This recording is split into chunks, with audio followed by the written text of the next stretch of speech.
AEBAJIOGBE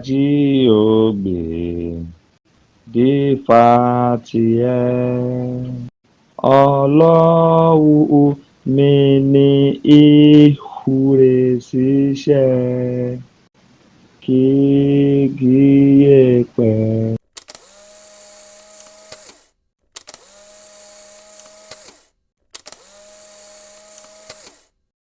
Ìwà ni wọ́n wọlé bò lókè pírọfẹsọ èyí tó fẹ́ Ògúngbèrò Ògúnbọ̀dẹ̀dẹ̀ ọmọ ọlọ́dọ̀ olùjẹrẹ ẹdun. Great is anthem again. Great is anthem again.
Bàbá wọn onílọ́rọ̀ ti ìlọ́rọ̀ lọ́rọ̀ bàbá adé ilé lọ́jọ́ Jímọ̀ àti Sátidé bàbá wa DPC adé ìlọ́rọ̀ Jímọ̀ àti Sátidé wọ́n ní ká kí wọ́n lẹ̀ wá lé weekend ṣe bàbá.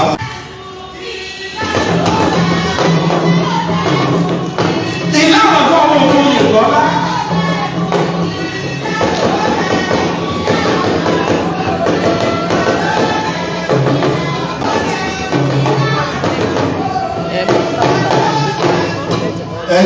ẹsẹ ẹyẹ kí ara wọ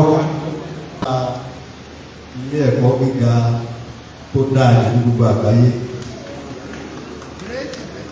ẹ̀bá wa ọ̀jọ̀gbọ́n Ògúnmọ́dẹ̀dẹ̀ ẹkú ìjọba ẹ̀kú kàdà mo kí ajẹ́lẹ̀ wa ti ìlú Àjàṣẹ́ láti Benin Republic mayor you are welcome. Gbogbo àwọn bàbá wa orí adé tí wọ́n wà ń kàlẹ̀ ẹkùṣẹ́ ẹkú àtàrọ̀ ó kí gbogbo àwọn àlejò wa ní pàtàkì jùlọ àwọn orí adé wa tí wọ́n ti ilẹ̀ Benin Republic wá lórúkọ gómìnà ó kí pẹ́ káàbọ̀ sí orílẹ̀-èdè Nàìjíríà ẹkú rẹ̀ àwọn pé ìrìntẹ́ látàpẹ̀rẹ̀ àpẹẹrẹ tó wà ní ìtẹ́kàbọ̀ lọ́wọ́ láti Benin Republic. ẹ̀yẹ ènìyàn wa pàtàkì lọ àwọn tí àwọn akẹ́kọ̀ọ́ jáde lórí ètò AEBAJIOGBE akéèrè ẹ̀kọ́ orílẹ̀ èdè agbára ọlọ́run orílẹ̀ yìí abá ọ̀tẹ̀lẹ̀ ọ̀ gbogbo àwọn àlejò tán wá tí a fìwé pè ẹ̀kọ́ rẹ̀ gómìnà bó ni wọ́n kọ́ tí wọ́n ní kí n kà wọ́n rò pé ọ̀rọ̀ ṣókí lórí AEBAJIOGBE ètò tàbí ẹ̀ṣẹ̀ lè ní ó jẹ́ ètò tó lápẹẹrẹ fún ilẹ̀ Yorùbá látọjọ́ tó ti pẹ́ ní ta pè ní AEBAJIOGBE ló ti di ohun ìgbàgbé ṣùgbọ́n láti ọwọ́ ẹnìkan tí Ọlọ́run lò àrí pé àrí àgbéǹde rẹ̀ ṣe ó wà ní ìbámu pẹ̀lú ohun tí ìjọba ń ṣe pé gbogbo àwọn tó jẹ́ àṣà wa tó ti kú lọ kásàgbéǹde ẹ̀kọ́ pàtàkì tí ó dẹ̀ wà fún àwa ọ̀dọ́ lórí ilé ni pé ká ṣe ìfarajì ká farawájì fún rere. Olóyè Tolulase ó jẹ́ nìkan tó jẹ́ kí wọ́n fara rẹ̀ jì láti kéde ṣe. Kò dẹ̀ sẹ́ni tó náà lè lò láti rí pé ohun tá à ń ṣe tàbí ohun tó ti sùn wá ó padà bọ̀. Ṣùlẹ̀ láti lórúkọ gómìnà on behalf of the group of people I'm most delighted to be in your midst to welcome the founder and principal of AEBAJIOGBE Oduduwa Alphabet Academy and his entrance to the stage and to the grand finale of the 6th anniversary of the Academy and maiden graduation ceremony of the Academy.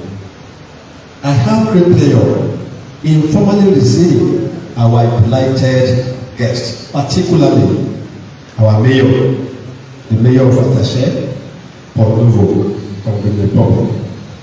First, I especially recognize the traditional owners of Oduduwa land, upon which we are gathering our royal fathers, the custodians of our culture and traditions, particularly His Imperial Majesty Ọba Adeyeye Eni-Itorusi Ojaja II, the Ooni of Ile-Ife. I also pay my respect to our elders, past and present, and to many elders who are here with us today. I salute the leaders of struggle and pay great tribute to the beautiful memories of patrons such as the third Ààrẹ Ọ̀nà Kakanfò Oyabiyi of Yorùbá land, the warrior who took Oduduwa alphabet from Ilesha in Osun State to AJASE-ILE Porto-Novo in the 7th century. The late Oba Alajase Olikoye Abesan believed AJASE-ILE kingship created in 1455 stopped in 1689, which he later resolved or restored back in 1972, and the first person to recognize AEBAJIOGBE as a set of alphabets on 11th February 2016, which was the day the founder of the academy, Oloye Tolulase Oguntosin, Taye, wrote it out for the first time. The founder believes that Oduduwa alphabet is a great step in the same direction towards the development and growth of Yoruba language and alphanumeric symbols. I appreciate the founder of the academy, Oloye Tolulase Oguntosin Taye, for this initiative and for recognizing our government for our ever continued support towards the promotion of Oduduwa heritage. Assert that if Africa is to grow, it must have its own orthographies or writing systems. I therefore advise the students of the academy that, having assumed the active stage of human affairs where everything they learn must be put to use and practice, they should employ what they have gained for the development of Yoruba religion and culture. Finally, I wish to remind us that Porto-Novo, Republic of Benin, and Nigeria are linked in common destiny.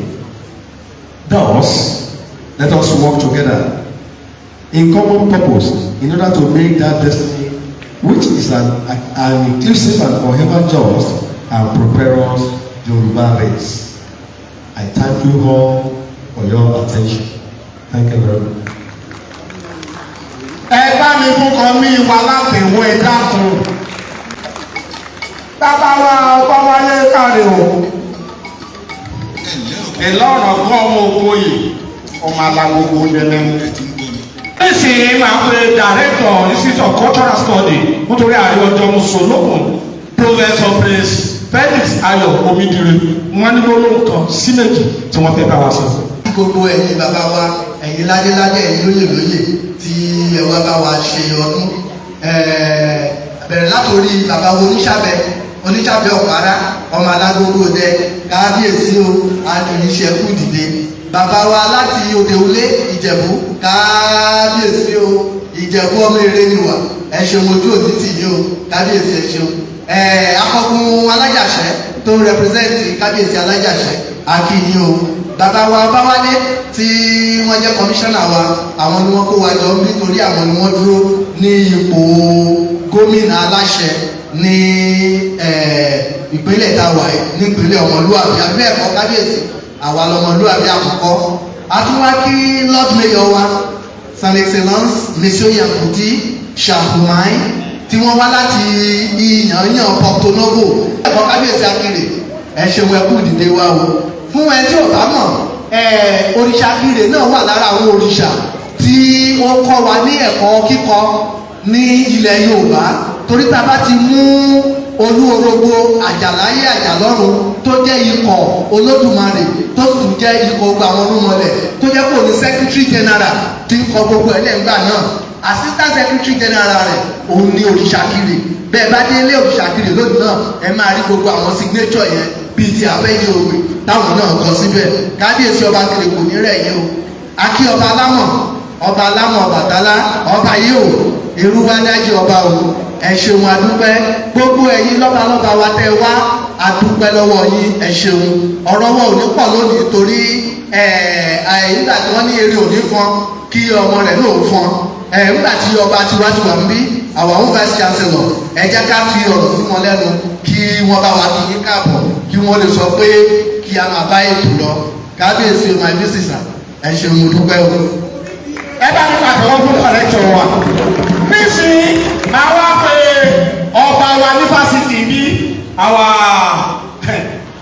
iṣẹ́ ìṣòyà ni a máa pè ní ọ̀pọ̀ ní ọba àwọn yunifásitì ọba tó kó wá jẹ́ bẹ̀. Bàbá wa VC Èyítọ́pẹ́ Ògúngbèrò Ògúnbọ̀dẹ̀dẹ̀ ọmọ ọlọ́wọ̀ Oríjẹrẹnu. Ẹ bá mi sọ látẹ̀wé ìjọ. Ẹ ṣe púpọ̀. Great Ife. Ó ti mọ́ wa lára bí pé gbogbo ìgbà ká máa pariwo bí Ifẹ̀ ṣe bó ṣe fẹ̀ tó bó ṣe tóbi tó torí pé ibẹ̀ ni ojú ti mọ́ wá ibẹ̀ dẹ̀ ni orísun gbogbo àgbáyé.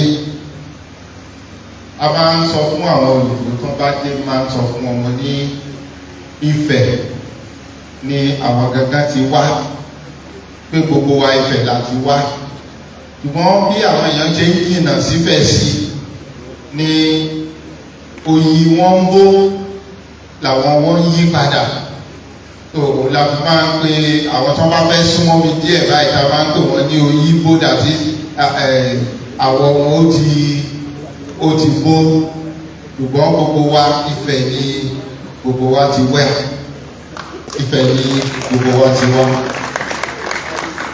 Tó mo wá fẹ́ kí gbogbo wa pé a káàbọ̀ sílé àti àwa tá a wá láti Porto-Novo gbogbo ẹ̀ tó mo kí gbogbo wa pé a káàbọ̀ sí ilé. Mo wá fẹ́ fi àsìkò yìí mo fẹ́ kí gómìnà wa gómìnà Adégbóyèga Oyètọ́lá ẹni tó jẹ́ pé commissioner for culture ń ṣe ojú wọn níbí lẹ́yìn Dr. Adébísí Ọbáwálé torí pé nǹkan tá à ń ṣe lẹ́yìn nígbà tí wọ́n ti di commissioner ni àtijọ́ ní àjọṣepọ̀ nípa ti àṣà the founder of AEBAJOGBE Academy. So adúpẹ́ lọ́wọ́ wọn fún iṣẹ́ takuntakun tí wọ́n ti Chief Tolulase Oguntosin. Ẹ ṣé gan ni, ẹ ṣé adúpẹ́. So a máa rí i. We are here because in this university, this program was coordinated by Professor Felix Ayo, our Director of the Institute of Cultural Affairs, Cultural Studies. So a man who is blessed with so many talents. In fact, he is well endowed. Ọlọ́run nìkan ló mọ iye èdè tí wọ́n sọ bẹ́ẹ̀ torí wọ́n máa sọ míì ní àárọ̀ lọ́sàn-án tó bá di alẹ́ ó ní àwọn èdè míì ìjà tó máa sọ ẹ má bí mi orílẹ̀. So àwọn tí wọ́n gbà wá láàyè láti máa ṣe gbogbo nǹkan tá à ń ṣe ń bẹ̀ àwọn náà ní kábíyèsí wa His Imperial Majesty Ọọ̀ni Adéyẹyẹ Newton Wúsì Ọ̀dájáde II. So adúpẹ́ lọ́wọ́ wọn pé wọ́n fún wa láàyè láti máa ṣe gbogbo ìgbọ̀n tá à ń ṣe. I can see some of our professors who are also sitting down here and so many dignitaries. We recognize all of you. Professor Oguntosin, we recognize and use you as a point of contact to all the other members of staff of this university that are here present. Graduates of AEBAJOGBE Alphabet Academy, today is your day and we congratulate you. It's not been easy. There is no study that is easy, but you have gone through it and today you are graduating and so we are rejoicing with you. All of us are here to let you know that we support what you are doing. Gentlemen of the press, distinguished ladies and gentlemen, ibikíbi tá a bá wà ẹ jẹ́ ká sọ pé àwọn ọmọ wa tá a bá bí wọ́n gbọ́dọ̀ lè sọ èdè Yorùbá. Tá a bá lè ṣe yẹn, mo dẹ̀ ṣe àlàyé kan lánàá pé mo ní àwọn ọ̀rẹ́ kan tí wọ́n jẹ́ Júù mùsọ́lánì. Ibikíbi tí wọ́n bá wà lágbàáyé, kò síbi tí wọn ò sí ní gbogbo àgbáyé, ṣùgbọ́n tọ́mọ wọn tó bá ti wọ ọmọ ọdún 5 ó gbọ́dọ̀ lè sọ èdè wọn. Tó bá dẹ̀ ti débì kan wá ní kó lọ lọ́dún kan ní Israel, á lọ lu ọdún kan ní Israel, tó bá máa padà wá ti lè sọ dáadáa. Nǹkan tí àwa náà lè ṣe ni torí pé tá a bá wò ó sí báyìí àwọn èèyàn wà tí wọ́n bí wọn sí kámpọ́ọ̀sì tí wọ́n dàgbà ní kámpọ́ọ̀sì tó jẹ́ pé gbogbo skul wọn kámpọ́ọ̀sì yìí náà ti lọ tí wọn ò gbọ́ Yorùbá o torí pé wọn ò sọ sí wọn ní ilé. Tẹ bá sọ fún wọn pé one get me that India wọn gbọ́ ọ̀tẹ́ bá sọ pé bá mú nǹkan tó wà bẹ́ẹ̀ wá kò yé wọn. So irú yẹn ò lè dá. Lóòótọ́ a ní àwọn èdè kan tí òyìnbó máa ń pè ní dialect. Bá a bá tiẹ̀ lè gbárùkù mọ́ àwọn ọmọ yẹn ṣùgbọ́n ilé tó jẹ́ Yorùbá tí gbogbo wa jọ ń sọ yìí bóyá ní Porto-Novo ni o bóyá ní Brazil ni o bóyá ní Amẹ́ríkà ni o ẹ jẹ́ ká rí i pé a dì í mú dáadáa. Ìyẹn jẹ́ gbólóhùn tèmi fẹ́ fi sílẹ̀ lẹ́yìn kò dẹ̀ nira láti ṣe kò nira láti tí gbogbo wa tá a wà mí tá a bá gbà pé nǹkan tá a fẹ́ ṣe nìyẹn ó ti di ṣíṣe nìyẹn. Tá a bá dẹ̀ fẹ́ ṣe mo mọ̀ pé Obafemi Awolowo yunifásitì gẹ́gẹ́ bí yunifásitì tó wà ní orísun Yorùbá á gbárùkù ti gbogbo àwa tí a bá fẹ́ ṣe. Inú mi dẹ̀ dùn pé the state government is represented here. It is a project that we can do. It's a project that we can do if we decide that we want every Yoruba wherever they are, their children to be able to speak Yoruba. I'm not preaching what I don't practice. Àwọn ọmọ mi méjèèjì A1 wọn ní Yorùbá, èmi fún ara mi A1 mo ní Yorùbá. So nǹkan tó ṣeé ṣe ni nígbà tí a mú ọmọ travel tí a kúrò níta lọ sí UK tó bá wo ọmọ mi gbà yẹn tó bá rí Yorùbá tó ń sọ lẹ́nu máa sọ pé ìwọ ọmọ yìí ẹlòmíì tí wọ́n jẹ́ lára àwọn Nàìjíríà tó wà ń bẹ̀ wọn náà fẹ́ kọ́ ọmọ wọn wá sílé wa kó wá jókòó ti ọmọ mi kó lè máa bá sọ̀rọ̀ torí Yorùbá tọmọ mi sọ ẹlòmíì máa rò pé wọ́n ọ̀dẹ̀ ti torí ẹ̀ kí wọ́n fẹ́ ní English àwọn tí ò gbọ́ Yorùbá yẹn kan wọn ò gbà tó wọn ní English náà so ẹjọ́ so nǹkan míì débi tí wọ́n fẹ́ sọ ni pé àwọn bàbá wa àwọn kábíyèsí àti His Excellency Mayor of Porto-Novo His Excellency Yankoti that they are here wọ́n máa ràn wá lọ́wọ́. We need to work together. We are very close.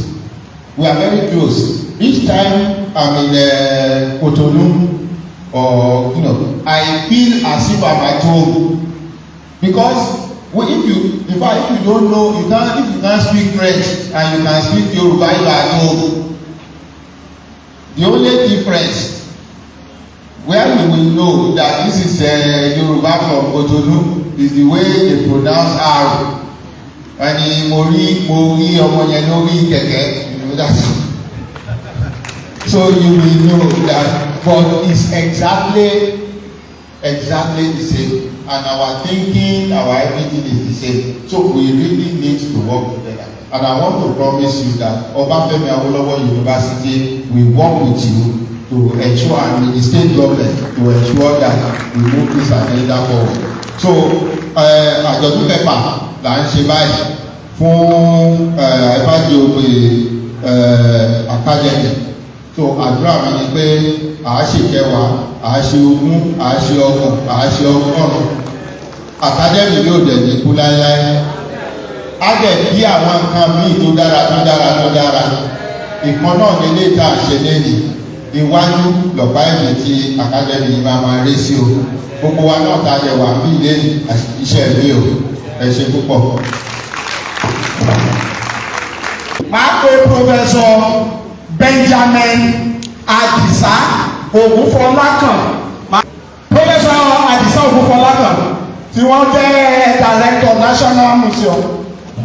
Kí wọ́n jókòó sẹ́gbẹ̀ẹ́ kábíyèsí ọba alámọ̀. Ẹ bọ́ sọ̀rọ̀ ọba alámọ̀ bẹ́ẹ̀ nísìnyí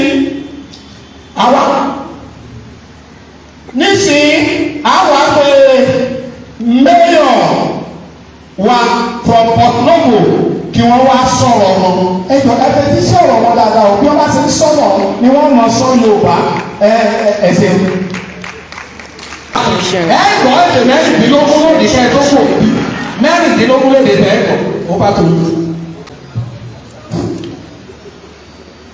Excellence, Monsieur le ministre de la Culture de l'État d'Osun.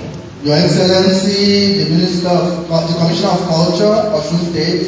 Excellence, Monsieur le Recteur de l'Université. Your Excellency, Vice Chancellor of Obafemi Awolowo University. Majesté tête couronnée. Your Royal Majesties, our Obas here present. Je vous salue avec beaucoup de déférence. I greet all of you with all respect. Très chers récipiendaires. All you graduates. Félicitations à vous. I congratulate all of you. Très chers invités en bonne et grande qualité. All of you that are here present to grace this occasion. Voilà la conséquence de la colonisation. Where we are together, although colonization wanted to separate us. Nous sommes des frères. We are brothers. Je remercie beaucoup le recteur. I thank the Vice Chancellor parce qu'il a tout dit. because he has said all that needs to be said. Aujourd'hui, je crois à la renaissance de l'Afrique. Today, I think we can all see that African Renaissance is a reality. Parce que l'événement de ce jour est d'une grande importance. Because when we look at the importance of what we are celebrating today, we will know that African Renaissance is here. Et avant d'aller plus loin, je tiens franchement à remercier, sincèrement remercier la délégation du ministère de la Culture pour l'accueil chaleureux qui nous a été réservé, à ma délégation et à moi-même. Before I go too long, I actually want to create your indulgence and to ask you to thank on behalf of our delegation from Benin Republic, the state of Osun, the Ministry of Culture, that have been playing host to us for the past 2 days. They have been wonderful. Please let's give them a round of applause. Merci.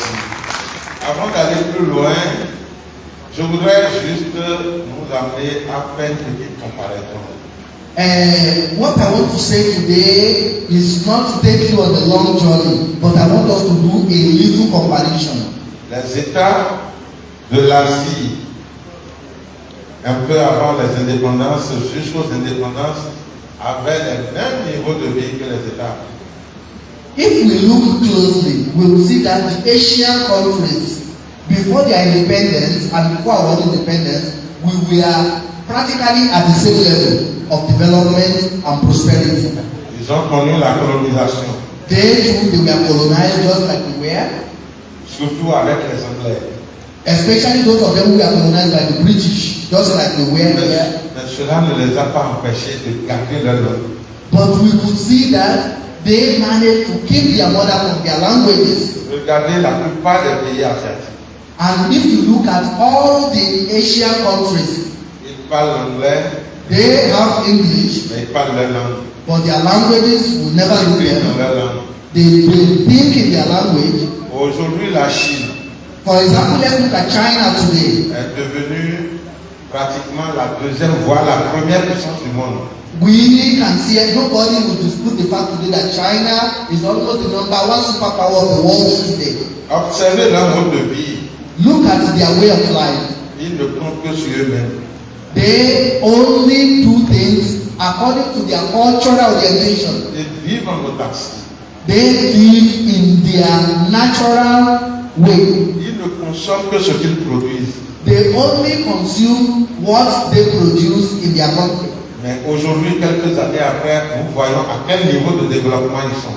And if you look at their level of development today, nobody will be in doubt as to the efficacy of their Dans self-sufficiency. un passé récent, lorsqu'on importe quelque chose de la Chine, on estime que ce n'est pas la qualité. Of course, many of us who are old enough to remember that a few years ago, when you see any product that is made in China, you want to run away because you think it was Aujourd'hui, le marché africain est inondé par la production chinoise. But today, made in China is now synonymous with good quality products. Mais pourquoi au niveau de l'Afrique, But why can't we have the same thing for Africa? on ne doit pas prendre aussi conscience? Why can't we have the same orientation? Et les enfants de Oduduwa sont répartis dans le monde entier. And you know that our children are all over the world. Le recteur me parlait hier de la communauté juive. Yesterday, when we had the audience with the Vice Chancellor, he cited the example of the Jewish community. Ce n'est pas un peuple aussi nombreux comme les enfants d'Oduduwa. We know that the Jews, all the Jews in the world, they are not even up to one of the states in which you have the children of Oduduwa. Mais ils sont très respectés But everybody in the world knows their ways, à cause de leur solidarité. especially because of their solidarity. Mais surtout parce que la langue juive est connue de tous les juifs. And especially because they have maintained that all Jewish children must speak the Hebrew C'est language. une communauté qui est respectée. And because of that, they are well respected all over the world. Mais quand on regarde d'abord la population du Nigeria, If we look, compare them with Nigeria, for example, et plus particulièrement les enfants d'Oduduwa, aussi bien au Nigeria que partout dans le monde entier, and even if we come closer home and we talk about the children of Oduduwa, not only in Africa but all over the on world, est si nombreux we are so many que nous ignorons notre force. that we seem to be ignorant of our strength. Et l'événement de ce jour, And what we are here to celebrate today pour moi, est un début de prise de conscience. should be the beginning Tẹ́ of bá fara our balẹ̀ gbọ́ gbogbo tó ń consciousness. sọ, ẹ máa rí nǹkan tẹ́ lè dì mú C'est bẹ́ẹ̀. important de maîtriser notre langue. We should Because we can know see our that strengths. the language we share is the strength we have. De savoir écrire notre langue. If we can write in our languages,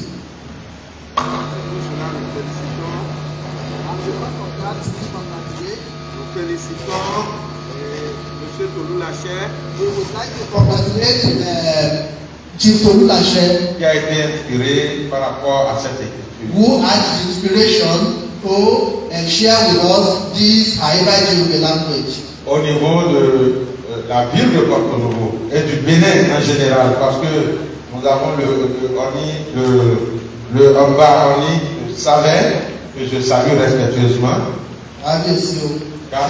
On behalf of the government of the Republic of Benin and on behalf of our Obas, led by His Royal Majesty Oduduwa, who is here with us, C'est un descendant d'Oduduwa. who is a number one descendant of Oduduwa. Parce que quand on prend le Bénin, Because when we talk about the Omo Oduduwa and nous avons les descendants d'Oduduwa un peu partout. we have the children of Oduduwa all over the country.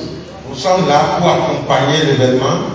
So we, on behalf of the government of Benin, we are proud of what you are doing and we are by your side. Pour rassurer le lecteur pourquoi il est temps qu'on travaille ensemble. And we would like to tell the Vice Chancellor that we accept to work with you, sir. Nous sommes les mêmes peuples. Because we are the same people. Nous sommes les mêmes peuples. We are the same, the children of the C'est same. la colonisation qui a fait de nous ce que nous sommes là. It was colonization that tried to separate us. Elle est terminée. But thank God, colonization has been over for more than 60 years now. Le reste, c'est dans notre mentalité. So if we are not together, it's a problem of our mentality. C'est dans notre volonté. It is our lack of goodwill that will separate us. C'est en cela que je félicite les récipiendaires de ce jour. So I want to speak to you, the graduates of AEBAJOGBE School today, Pour avoir fait confiance, pour avoir compris qu'il faut qu'on apprenne notre écriture.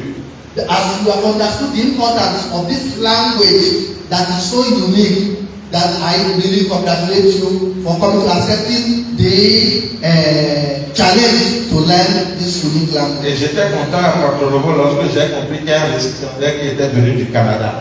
And I was very surprised when we were doing the ceremony in Porto-Novo to learn that we even have students of Je ne AEBAJOGBE sais all pas over s'il est là Canada. maintenant. I don't know if the Canadian student is here today. Ah oui, le voilà.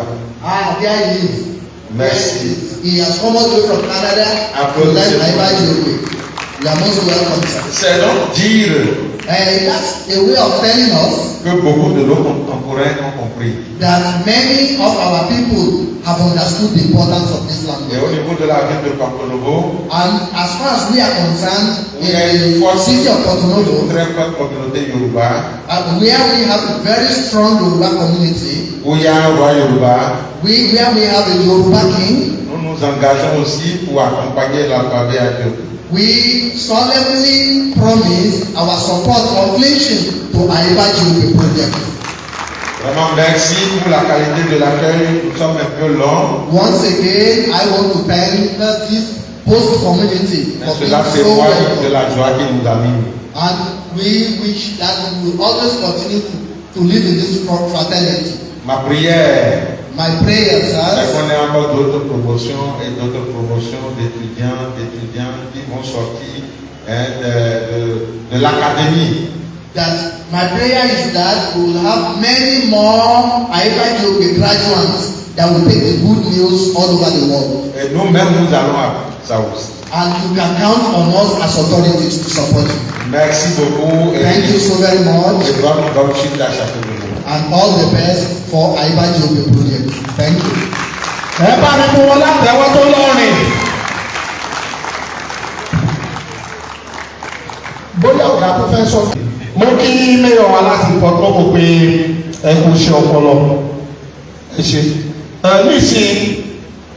Nísìn ẹ jẹ́ ká bá fi nǹkan rú nǹkan ká máa ṣe ní alàbọ̀kíbọ̀. Ẹ ṣe.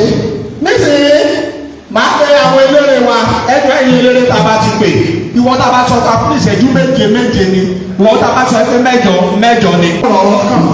ẹ fi ọyọ cultural group ó dọwọ́ yín ó yà wọ́n. àwọn adé ọmọ Odùduwà àwọn adé orílẹ̀ ẹgbẹ̀jì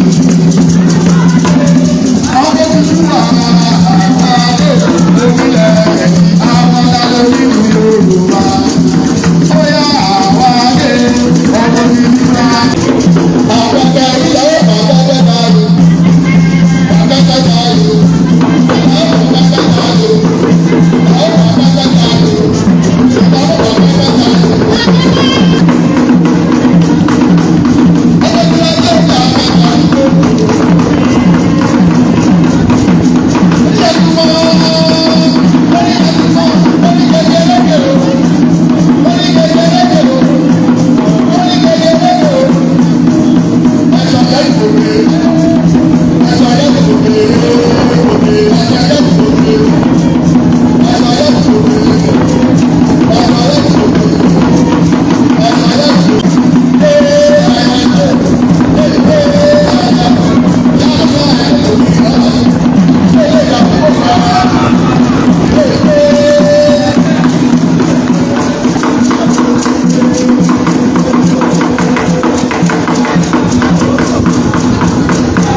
nísìnyí máa pe atọ́kùn olùdarí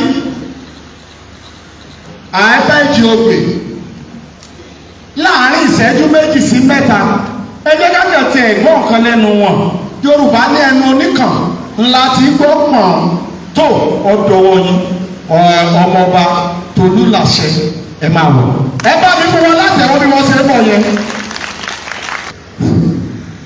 Àlàáfíà àti ìjọ náà kó máa jẹ́ ti gbogbo wa ní ìkàlẹ̀ ní bíbáyìí àti gbogbo àwọn tí ó hùn láti wá tí wọ́n lérò ọ̀fẹ́ láti dé bí látàrí pé kò sí epo ní ìlú. Mo kí gbogbo ẹ̀yin bàbá mi níkàlẹ̀, mo kí kábíyèsí oníṣàbẹ̀ ti lu ṣàbẹ̀, bàbá Òdewolé ti Ìjẹ̀bú, mo kí gómìnà wa bàbá wa ní Adébísí tó wá ṣe aṣojú gómìnà ìpínlẹ̀ Ọ̀ṣun, mo kí ẹ̀kú kalẹ̀, mo kí mẹ́yọ̀ lọ́dún mẹ́yọ̀ ti Àjàṣe-ILE Porto-Novo, bàbá mi pataki Tolulase yàgòtè, bàbá mi kí wọ́n ṣe bí pé kí AEBAJIOGBE kó ti di ohun tí a ti máa lò nílẹ̀ káàrọ̀ ọ̀gá fún gbogbo ilẹ̀ Yorùbá. Wọ́n nífẹ̀ẹ́ àṣà púpọ̀, mo kí wọn. Mo kí bàbá mi kábíyèsí ọba Akéré ti Ifẹ̀ gbogbo ọgbọ̀, àwọn náà bàbá AEBAJIOGBE ni wọ́n gbogbo tàbá lọ nípa AEBAJIOGBE pẹ̀lú máa bá wa lọ. Bàbá mi Fẹ́lẹ́sọmídìrẹ pọfẹ́sọ̀ àwọn ọmọ ní pọfẹ́sọ̀ AEBAJIOGBE, èmi gbọ́jọ ọmọ AEBAJIOGBE ni. Mo kí gbogbo ẹ̀yin akẹ́kọ̀ọ́ àti olùkọ́ AEBAJIOGBE, mo kí èyí lè dárúkọ pọ̀. Àwọn bàbá mi ní kalẹ̀ láti ilẹ̀ olómìnira Benin, kábíyèsí onítọ̀wé tìlútọ̀wé olókùnbà oníọ̀rẹ́jẹ̀ onímàṣẹ̀ àti bẹ́ẹ̀bẹ̀rẹ̀. Mo kí bàbá mi sí kí ó súlẹ̀, mo kí gbogbo ìdókò tí ẹ bá ọ̀gá mi méyọ̀ tí lọ́gàṣẹ́ wá, mo kí gbogbo ìgbé ẹkú kalẹ̀. Mi ò ní ọ̀rọ̀ púpọ̀ láti sọ torí pé bàbá mi Ọbáwálé Adébísí ti sọ̀rọ̀ púpọ̀ tí ó yẹ kí n sọ. Ohun tí mo kàn fẹ́ jẹ́ pé àmọ̀ ń lè ní pé àwa káàárọ̀ òjìire, mo sọ bàbá mi kábíyèsí ọ̀nìrìṣà, wọ́n gbà wá rẹpẹtẹ, mo lọ fi ọ̀rọ̀ ṣe oríjì mi, mo recognize ní sà. AEBAJIOGBE Oduduwa ó jẹ́ ohun kúrò ohun tí a fi ń kọ èdè káàárọ̀ òjìire nígbà ìwáṣẹ̀, tó jẹ́ ohun tí a ò rí mọ́ ní àsìkò pípẹ́, tó sì wá padà wá jáde nílùú Àjàṣe-ILE ní Porto-Novo. Àwọn ìyá wa ní pé kí ló dé tó fi jẹ́ pé Porto-Novo ló ti jáde. Porto-Novo kọ́ ló ti jáde o, Ifẹ̀ ń bí báyìí ló ti jáde. Ó kúrò ní Ifẹ̀ ń bí, ó lọ sí Iléṣà lọ́dọ̀ bàbá wa wọ́pọ̀, ó kúrò ní Iléṣà, ó lọ sí Ìjẹ̀bú, láti Ìjẹ̀bú ó wá lọ sí Porto-Novo, ó tó wá lọ jókòó sí ìlú náà pé ní Farasin ní Balade West. Ilẹ̀ ẹ̀tẹ̀lẹ̀ ní gbogbo ẹ̀ náà tẹ́lẹ̀, ṣùgbọ́n nísìnyí ibi tó ti akẹ́lẹ́ AEBAJIOGBE etí bọ́dà Nàìjíríà àti Benin ní ibẹ̀ ní igbó alálẹ̀. Inú mi dùn láti rí ẹ̀yin akẹ́kọ̀ọ́ àtolùkọ́ ní kalẹ̀, ẹ̀yin tẹ́ AEBAJIOGBE ga àti àwọn tó lè wá, àwọn tó wọn ní ìbò. Mo recognize ẹ̀yin tẹ́ wá láti France, pápá àti ìyàwó tẹ́torí ẹ̀wọ̀ láti France, ẹjọ́ tí wọ́n mẹ́rin recognize tó wá láti Canada, bẹ́ẹ̀ náà ni àwọn tó wá láti Gabon, tó wọ́n plane wá láti Gabon, àwọn bí mẹ́rin mo recognize gbogbo ẹ̀jẹ̀ wọn plane wá nítorí AEBAJIOGBE mo recognize gbogbo ẹ̀jẹ̀ láti mo recognize gbogbo ẹ̀jẹ̀ wá. Lẹ́yìn tí mo fẹ́ sọ ní pé kí fún gbogbo ilé pátá láti mọ̀ nípa AEBAJIOGBE. Ẹ bá yẹ wọ́n pé ó ń dún bíi pé ó ń sọ nǹkan, owó nípa ní alphabet kan ní gbogbo àgbáyé tó sọ̀rọ̀, gbogbo àti ìmọ̀yẹ tẹ́lẹ̀ tí ọ̀gbẹ́ni ọ̀fọ̀ ẹgbẹ́sọ́lá máa ń sábà sọ ní ìgbà tó wà ní orí àlẹ́fà ní ìpínlẹ̀ Ọ̀ṣun. Àwọn ọ̀nà fún bí AEBAJIOGBE ga rẹpẹtẹ níbi wípé wọ́n ní kí mo lọ ṣe program ní OSBC television ti táìmù yẹn tí mo lọ àìmọye oṣù bíi mẹ́tàlélẹ́rìn márùn-ún tí mo fi ń kọ́ àwọn ní OSBC television. Mo kí ọ̀gbẹ́ni ọ̀fọ̀ ẹgbẹ́sọ́lá Nigeria Federal Minister of Interior, mo kí gómìnà bóyá ìgbàgbé tó lára kí orúkọ àwọn náà tó wá gbé ẹsẹ̀ yẹn. AEBAJIOGBE nípa pé ó ń sọ̀rọ̀ ni mo fẹ́ sọ fún wa, mi ní nǹkan pàtàkì sọ pé gbogbo wa ti mọ̀ pé wọ́n ti sọ̀rọ̀ nípa ẹ̀. Ẹ̀yin akẹ́kọ̀ọ́ jẹ́ ti gbé AEBAJOGBE dání ẹ̀ tí ìgbé dání ok. AEBAJOGBE jẹ́ alifábẹ́ẹ̀tì ẹ̀ pé ọ̀rọ̀ ló sọ, ọ̀rọ̀ mẹ́rin ni AEBAJOGBE sọ. Ọ̀rọ̀ mẹ́rin tó lẹ̀ sọ̀rọ̀ rí ọ̀rọ̀ tó lágbára ni, ọ̀rọ̀ tí ó yẹ kí gbogbo àwọn kárọ̀ òjìrì ká ronú nípa ọ̀rọ̀ tí AEBAJOGBE ń bá wa sọ. AEBAJOGBE sọ pé tàbátà láti apá ọ̀tún, alifábẹ́ẹ̀tì tó bẹ̀rẹ̀ láti apá ọ̀tún ni ẹ máa rí ní ara tó wà mẹ́rin ó dẹ̀ tó wà ní ìta náà. Ó sọ pé a e bá ẹ máa pẹ́tẹ̀lẹ̀ mi mẹ́rin a e bá jí o gbè dí fá ti ẹ ọ lọ wu u mi ni i u re si ṣẹ i i ye pẹ́ àti ka gbogbo ẹ̀tọ́ nìyẹn bí ẹgbẹ̀rẹ̀sọ́fẹ́ ẹlẹ́gbẹ̀rẹ̀ lọ́wọ́ ẹ̀bà ṣeṣe ní Porto-Novo. Tàbá rí pé tàbá wọ ẹ̀bà rí pé 25 náà ni èyí tá ń lò tẹ́lẹ̀. Ẹ̀yin tí ẹ bá mọ̀ nípa AEBAJOGBE pé tí ẹ̀kọ́ tuntun ni kìí ṣe ẹ̀kọ́ tuntun. Gbogbo àwa tí a bá fẹ́ kọ́ AEBAJOGBE, ẹ̀yin tẹ́ bá ti mọ Yorùbá kọ tẹ́lẹ̀, tí a bá kọ́ yín láàárín ìṣẹ́jú márùn-ún pẹ̀lú ìwé wa, ẹ máa mọ̀ ọkọ̀ ẹ máa mọ̀ ọkà. Mo ní láti sọ fún wa pé ẹni tó yára mọ̀ ọkọ̀ tó mọ̀ ọkà jù láàárín ìṣẹ́jú márùn-ún tó jágbàlagbà ní ọba Ọlọ́yẹ ti Ọ̀yẹ́ Èkìtì, láti mọ̀ pé alifábẹ́ẹ̀tì tó lọ́dún ní láàárín ìṣẹ́jú márùn-ún ọkọ̀ ọba Ọlọ́yẹ Ọ̀yẹ́ Èkìtì báwo ló ń ṣẹlẹ̀. Ẹ̀yin tí ẹ̀yin jẹ́ kọ lórí afẹ́fẹ́ láàárín ọ̀sẹ̀ kan gbogbo yìí mọ̀ ọkọ̀ ẹ̀mọ̀ ọkà. A lè sọ pé AEBAJOGBE sọ̀rọ̀ ó ní AEBAJOGBE. AEBAJOGBE ni pé ó ń sọ fún àkókò sí òkú ifá tó bá èjì ògbè, ó ń kọ́ wa lẹ́kọ̀ọ́ nìyẹn, ó ń jẹ́ ká mọ̀ wípé èjì ògbè òun ni bàbá ifá, ẹ̀kọ́ lásán ni kò ní ń ṣe pẹ̀lú kankan, kò ní ń ṣe pẹ̀lú ẹ̀sìn ifá àbí kankan, ó ń bá wa sọ̀rọ̀ ni. Ọ̀rọ̀ tó sọ síta nìyẹn, ọ̀rọ̀ tó sọ sínú òun ni pé kí gbogbo wa kí á gbé sí ọkàn wa lọ lélẹ̀ ni. Ó sọ nínú AEBAJOGBE wípé ó ní tí a bá ti ń lo òun, ó ń bá wa sọ̀rọ̀ ní gbogbo àwọn kárọ̀ òjìrì, ó ní tí a bá ti ń lo òun kò sí ìran tó máa bá wa mọ́ ní àgbáyé. Tẹ́bá wo báwọn China ṣe dìde, ẹ máa rí pé bí ipa ṣe ń wo iná ni ní 1960 nílẹ̀ nígbà yìí, bí wọ́n lè ti di àwà kan àwọn bàbá wọn ní bí wọ́n lẹ́yìn kí náà wọ́n China lè ṣe. Ìyẹn ní pé ọ̀rọ̀ tí AEBAJOGBE ṣe òótọ́ ni, tó sọ òótọ́ ló máa ṣe ní ìgbésí ayé wa. Ó ní tí a bá ti ń lo òun kò sínú tó máa bá wa mọ́, òun tí AEBAJOGBE sọ yẹn nínú AEBAJOGBE ọ̀rọ̀ tó sọ nìyẹn. Ọ̀rọ̀ èyí tó tẹ̀lé ni pé ó sọ pé dí fá ti ẹ pé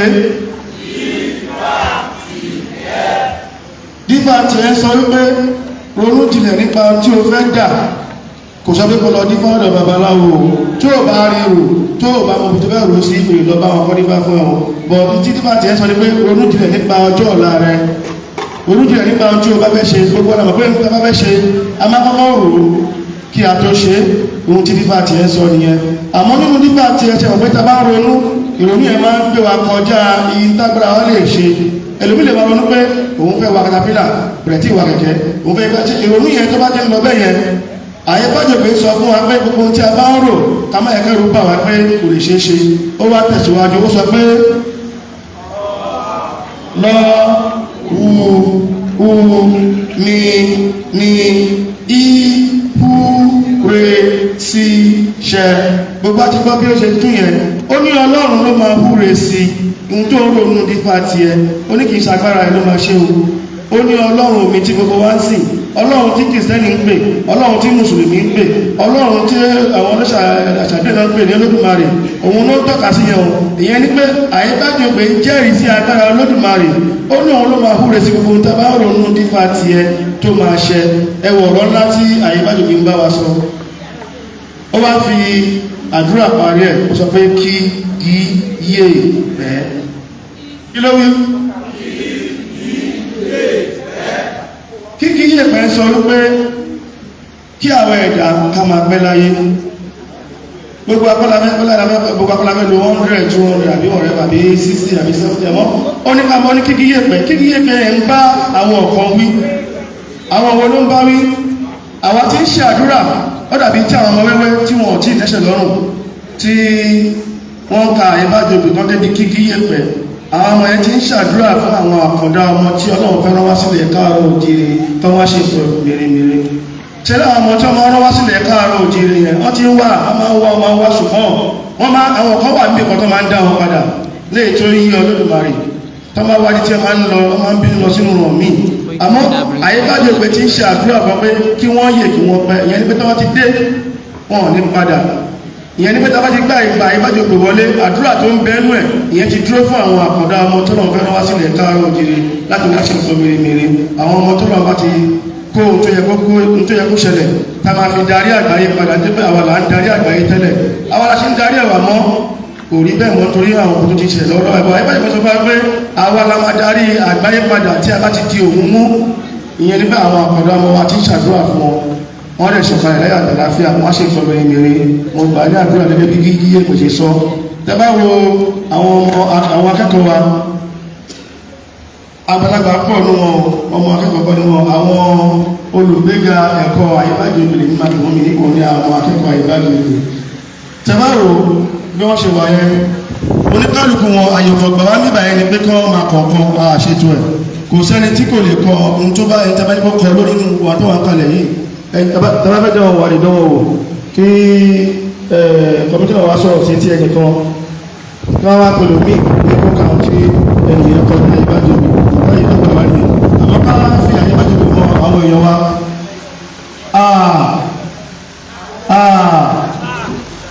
ẹgbẹ́ tó pè kan ní nìyẹn o èyí bá jí o gbè ẹnu tó bè ẹmọ ó yẹ náà gbè dí fa tí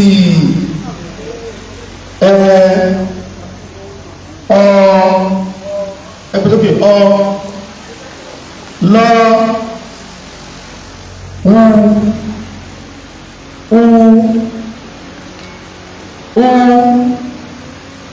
mi ní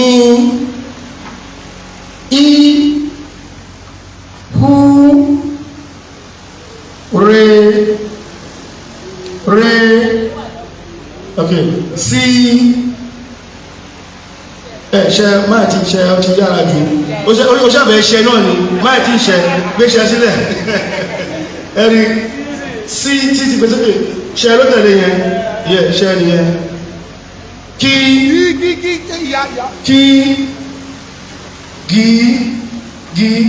ẹni bí gí yé pẹ́ ẹ̀rí bẹ́ẹ̀ ẹbá ìpàdánwà fún wọn àwọn kò sí ń tààlẹ̀ ìfà ìbájòbì kọ ó dá pé a ti fi kọ bàbá sí bíbà yìí ṣé ẹni tó gbé bàbá dání gbé dání ẹni tó gbé ìyá dání kọ́ ẹ má bínú ẹyẹ ká dàgbé bẹ̀yẹn ń tààdì wọ̀nyí hùn láti fi wọ̀nyí alifábẹ́ẹ̀tì tí Odùduwà gbé wá sí Ilé-Ifẹ̀ ní tí ó sì lò ní àsìkò tiẹ̀ gbogbo ọ̀la mọ àsìkò tí àyíbájògbè lọ wípé ìgbà tó ní pé ojú bàbá ó ṣe lẹ́lẹ́yìn rẹ̀ ó wá rí báyìí wọ́n wá bomi ògùn wá wọ́n wá lẹ́lẹ́yìn rẹ̀ àyíbájògbè ti lọ ó wá padà wá sí ìlú Àjàṣẹ́ ilé mo kí mẹ́yọ̀ wá pé wọ́n kú oríire mẹ́yọ̀ ìlú Àjàṣẹ́ wípé ìlú Àjàṣẹ́ ni àyíbájògbè ti jáde èmi ọmọ tí mo sọ̀rọ̀ Olóyè Tolulase Oguntosin Taye mo jẹ́ ìran karùn-ún Ọ̀yábí ayọ̀ bàbá fòkẹta tilẹ̀ káàrọ̀ òjìrè tó kúrò ní odò àgbẹ̀dẹ ní Ẹrẹ́jà ó kúrò ní odò àgbẹ̀dẹ ní Ẹrẹ́jà ní Iléṣà nínú ẹbí àwọn Ògbóni Olùlórè láti kúrò ní 1699 ní alọ́tẹ̀lọ́ sí ilẹ̀ Porto-Novo ní ẹbí ilé ní báyìí pé mo jẹ́ ọmọ Porto-Novo ṣùgbọ́n orísun wa Ifẹ̀ Iléṣà ní orísun wa mo kí wọ́n pọ̀ ìyá ńlá mi ẹ̀ òfin pákẹ́yẹ ìyá ńlá mi ò sì bá kẹ́yẹ láti inú Àwórì ni wọ́n ti jáde ọmọ ọlọ́fin òkú fún mi ní ìyá ńlá mi tó lè jẹ́ nìyẹn mo kí gbogbo wa mo kí pòfẹ́sọ̀ mo kí ìbáṣe ṣàṣẹlẹ̀ wọn ti kí òbí mo kí àwọn ọmọ iṣẹ́ òkú. Táyé lolóògìrì aláàsókù ọmọ ògbó ni mo dúró rẹ̀mẹ̀rẹ̀ ní àkún ògbó ni mo dúró Odùduwà ọwọ́ òní jẹ́ kí ògbó ni ọmọ aláàsórè adíwàsórè lálẹ́ abẹ́jìwọ̀ mi kò fẹ́ rí pé ìwọ̀n lórí ti wú Táyé lórí mọ́ àbí nítorí pé wọ́n ti jáde ní láti 16 something ẹ̀sìn ẹ bá ní wọn látẹ̀wọ́ ẹ̀dá kan àtẹ̀wọ́ wọn dà. nísìnyí máa fi àṣìkò pé pọ́fẹ́sọ̀ Àdìsá Benjamin Ogunfọlákan ọmọ Òdìlámẹ̀ lákòóso tó come and deliver your key no speech. Thanks so much abóòtẹ́ ní ọmọ wọn nífẹ̀ẹ́ òye ẹ ṣé. Lákọ̀ọ́kọ́ mojúbà Olódùmarè ọba tó nílé tó lóko ọba tó dá wa torí òun nìkan ló lè dá wa òun nìkan ló lè pa wá òun ló lè jí wa ló lè mú wa sùn mojúbà Olódùmarè ó wá júbà bàbá wa Ọ̀nìrìṣà tí wọ́n sojú wọn níbí lónìí mojúbà gbogbo àwọn lọ́balọ́ba tó wà níhìn gẹ́gẹ́ bí àṣà Yorùbá ṣẹ́ríkì tó bẹ̀rẹ̀ ọ̀rọ̀ mi ẹ máa bá mi kọrin kan. Oró ńlá lẹ dá oró ńlá lẹ dá oró ńlá lẹ dá oró ńlá lẹ dá ẹ̀yin tẹ́ pé Yorùbá ní fanakula oró ńlá lẹ dá oró ńlá lẹ dá oró ńlá lẹ dá oró ńlá lẹ dá oró ńlá lẹ dá ẹ̀yin tẹ́ pé Yorùbá ní fanakula oró ńlá lẹ dá. Ṣẹ́rí àwọn òyìnbó ní ìran wọn wọ́n mọ bá a ṣe jẹ́ wọ́n mọ pàtàkì wa ṣùgbọ́n kí ló yẹ kí wọ́n ṣe ohun tí wọ́n wá kọ́kọ́ ṣe ni pé kí wọ́n fọ́n wa káàkiri kéde wa má yíra wa mọ́ òun ni wọ́n fi jókòó ní 1918 ní Germany wọ́n jókòó lórí ìwé wọ́n sì pín gbogbo àwọn Áfíríkà yánwọ̀nyánwọ̀ lọ́dọ̀ wa níbí wọ́n fún wa káàkiri àwọn kan wà fún Ìgbò àwọn kan wà fún Faransé àwọn kan wà fún Pọtugí nígbà tó wá di pé Jámánì wá bẹ̀rẹ̀ ogun àkọ́kọ́ náà wá mú Jámánì wọ́n yọ kó gbogbo bí tí Jámánì tún ní tẹ̀tẹ̀lẹ̀ wọ́n wá pè fún Faransé àwa dẹ̀ràn àpín káàkiri àwọn ọmọ onílé ọlọ́nà àwa tọ́lọ̀ ń dá dáadáa àwa tá a ti gbọ́ kó ìbò tó gbọ́ àwa tá a ti ṣe nǹkan kó ìbò tó ṣe nǹkan àwa tá a ti kọrin kó ìbò tó kọrin àwa tá a ti lùlù kó ìbò tó lùlù àwa tá a fi ìlù tàbí sọ̀rọ̀ tàbí pòwe ó wà fún wa káàkiri. gbàtọ́ wá fún wa káàkiri olówó jẹ́ kí ọmọ ìyá tó bá gbèdé ara wọn mọ́. wọ́n sì ní pé tí ẹ bá fẹ́ pa ìlú kan rún kí ló yẹ kẹ́ ṣe ẹ gba èdè wọn ẹ gba àṣà wọn ẹ gba ẹ̀sìn wọn tẹ́ bá gbà lọ́wọ́ kí ló ṣẹ́kù òtítọ́. òyìnbó ní gbogbo ẹ̀ olóṣèṣe lọ́wọ́ wa wọ́n gbẹ̀sìn wọ́n gbàṣà wọ́n gba èdè wa ló fi wá jẹ́ pé tí wọ́n ta bá fẹ́ fọmọ lórúkọ tó bá jẹ́ kìrìsìtẹ́nì á ní Benjamin tó bá jẹ́ mùsùlùmí á jẹ́ Abdulkadir bẹ́ẹ̀ nílẹ̀ Yorùbá orúkọ ọmọ ní pèmí ní sọmọ orúkọ ọmọ ní romọ ẹni tá a pè lọ́ba wálé ṣé ọba ò ní wálé ẹni tá a pè ládébísí ṣé adé ò ní máa bí sí. wọ́n wá bàjẹ́ wọ́n wá pè nìkan ní Felix ibi tó mi ti dire ó wá di Felix ṣé wá dà bẹ́ẹ̀ ohun tó jẹ́ kí ọ̀rọ̀ wa kó nípa àṣírí lónìí nìyẹn ní gbogbo àwọn Áfíríkà. nítorí náà inú mi dùn ìgbà míì ọ̀rọ̀ máa wà kò ní sàkókò ọ̀rọ̀ wà lónìí kò sàkókò. nígbà tí kọmíṣánná wa tí wọ́n ro èrò kan ní 2018 àti 2019 wọ́n pe kíní kan ní kárẹ́lẹ́ Oòduà pé gbogbo ọmọ Oòduà kọ́ wálé á ṣe ètò yẹn lára ètò yẹn láti wá lọ sí Benin Republic. Ọ̀gá wa Àbájọgbè olórí wa káàkiri èmi gẹ́gẹ́ bí awúlẹ̀ wá tàn nígbà ìgbàlẹ̀ tí Àbájọgbè ti jáde wọ́n wá mú mi lọ síbẹ̀ nígbà tí mo wọ ẹni gbó yẹn ara mi ṣe kirikiri gẹ́gẹ́ bí ọmọ Yorùbá àwọn òṣàṣẹ agbára gbò wá gbogbo tí ó wà tí wọ́n fi àwọn ètò yẹn sí onímọ̀rí ó wá lómi pé a ṣe àmójútó ibẹ̀ dáadáa mi ò mọ̀ pé o ṣe fẹ́ sọ ní Faransé o fẹ́ kí mi yọ ọ̀gbọ́ pé ibẹ̀ yẹn a fẹ́ kí wọ́n bá wa tún ṣe nítorí pé ibi tí èdè ti sọ̀kalẹ̀ sí nígbà tó kú ònífẹ̀ nìyẹn àwọn ìbá sọ fún wa pé a ní ẹ̀rọ ìmọ̀ ìjìnlẹ̀ ìgbà mi kan wá tún ní ànítàn ṣùgbọ́n àwa sọ fún wa pé òyìnbó níran èmi níran ìran ọmọ ògún lèmi tẹ́ bá wo kọmíṣánná wa ìran ọmọ ọba ni tẹ́ bá wo àwọn ìdàlẹ́tọ̀ wa ìran ọmọ mi ni lásìkò wọn lómi dire ṣùgbọ́n báyìí kí là ń dín gbogbo ọmọ ló ti di orúkọ mùsùlùmí èmi sì ní káàkiri àgbáyé mo dé ìlú Arab èmi ò lẹ́yìn tó jáde sábẹ́ o kí ló wá dé nígbà tá a wá débi Àbájọgbè yẹn níbi tí ó sọ̀kalẹ̀ sí tí gbogbo wa lọ bẹ̀ mo rí bẹ̀ a lè rí àwọn nǹkan ìṣẹ̀ǹbáyé tó wà bẹ̀ tó yẹ ká tọ́jú kí wá ní àwọn èdè yìí ṣẹ́rí ọ̀pọ̀lọpọ̀ ohun láti sọnù Olúwa jẹ́ kí inú mi dùn pé Àbájọgbè yìí ó pè wá padà sílé ó jẹ́ pàtàkì tí a ń pè ní kárẹ́lẹ́ Oòduà pàápàá nítorí pé a fẹ́ padà sórí ìrun wa ni tí ènìyàn bá mọ èdè ẹ̀ tó mọ̀ sọ tó mọ̀ kà ó di dandan kò sí bí o ṣe ní dàgbà òkè àwọn China wọn ò lédè míì èdè Chinese ni abẹ́rẹ́ wọn ṣe ń gòkè àgbà àwọn India èdè wọn nìkan ni wọ́n sọ aṣọ wọn ni wọ́n wọ̀ ẹ̀rí wọn ṣe ń gòkè àgbà ṣùgbọ́n wa wọ́n ti gbèdé wa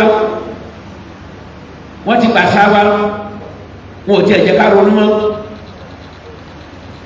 kí la fẹ́ ṣe ká padà sẹ́sẹ̀ àárọ̀ ọmọ tó yẹ ká fún lórúkọ èdè tó yẹ ká sọ èdè yẹn ní ọ̀pọ̀lọpọ̀ ìgbà nínú ètò báyìí kò yẹ ká máa sọ ìbò tàbí Faransé nítorí pé ilẹ̀ yóò bá la wà orírun yóò bá la wà ohun tó jẹ́ tiwa òun ló yẹ ká máa sọ ló yẹ ká máa ṣe nítorí náà mo kí bàbá wa Oguntosin tí Elédùà tó pè padà láti lè jẹ́ kí a gbé èdè yìí ká gbé padà mo sì mọ̀ pé bàtọ́ ti bẹ̀rẹ̀ yìí ó di dandan àwọn máa tẹ̀síwájú ni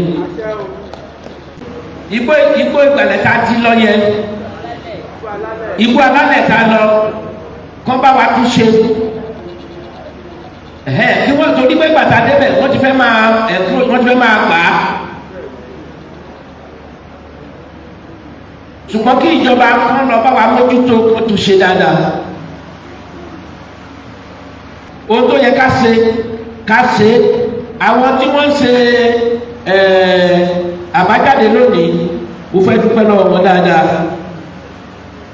asáwá yìí ẹ jẹ́ ká padà sínú ẹ̀ àwọn ọmọ wa ẹ jẹ́ kán sọ èdè èmi kàwé ní orílẹ̀-èdè Russia nígbà tí wọ́n bá ń sọ̀rọ̀ lọ́hùn ún sọ òyìnbó wọ́n bá gbọ́ òyìnbó wọn ò ní sọ èdè Russia ló ń sọ òun ló jẹ́ pé lónìí àwọn Russia kò sí kan tí wọn ò lè ṣe àwọn àti Amẹ́ríkà wọ́n fi gágbága nítorí pé èdè wọn lọ́ fi kọ́ gbogbo nǹkan nítorí náà àwọn ìjọba wa kọmíṣánná àwọn èèyàn wọn wà bí wọn bá sọ fún àwọn kọmíṣánná kan sọ fún alọ́sùn state ká yí padà ní ìgbà kan yunifásitì yìí wọ́n gbé ètò kan kalẹ̀ wọ́n kọ́ àwọn ọmọ láti primary 1 dé 6 ní èdè Yorùbá ìgbà táwọn yẹn kọ iléèwé àwọn ni wọ́n ṣe àwọn tó wọlé ìwé níbí ìgbà yẹn àwọn náà ṣe dáadáa jù nítorí tẹ́ bá fèdè ẹni kọ́ kì í kò lọ́kàn ẹni torí pé ká tó sọ òyìnbó tàbí ká tó sọ Faransé agbọ́dọ̀ kọ́kọ́ túmẹ̀ ní èdè wa ká tó gbé jáde nítorí náà ẹ jẹ́ ká jí gìrì, ẹ jẹ́ ká ètò yìí tó yẹ ká ṣe, ẹ jẹ́ ká ṣe. Nítorí náà mo dúpẹ́ torí pé àkókò wọ́n ní mi ò ní àkókò púpọ̀ ṣùgbọ́n mo fẹ́ dúpẹ́ dáadáa.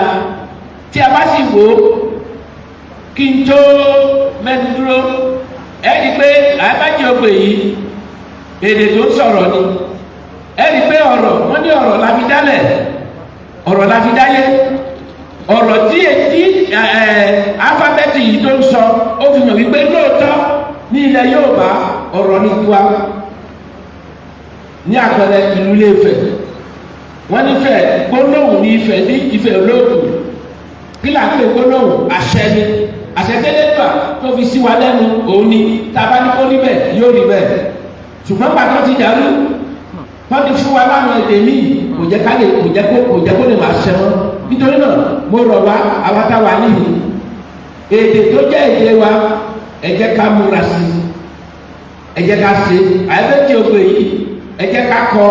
Èmi náà wá join bóyá ló bá di kíláàsì tó ń bọ̀ èmi náà wá join ilé ìmọ̀ sọ dáadáa. Gbogbo dúpẹ́ fún àkókò péréte tí ẹ gbà ẹ ṣe.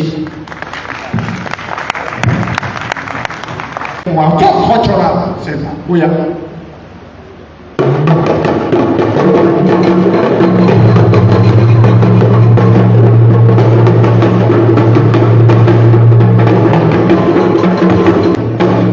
Òṣèré Ọ̀ṣun sẹ́ni wá ìpínlẹ̀ ọmọlúwàbí Ọ̀ṣun dára. Àwọn olóríṣi àgbàṣà ẹbí wá sàríkọ́gbọ́n lábẹ́ àkókò gómìnà wọn olórí wípé Adégbóyèga Oyètọ́lá nípínlẹ̀ Ọ̀ṣun fi daraba ní gbogbo àgbáyé.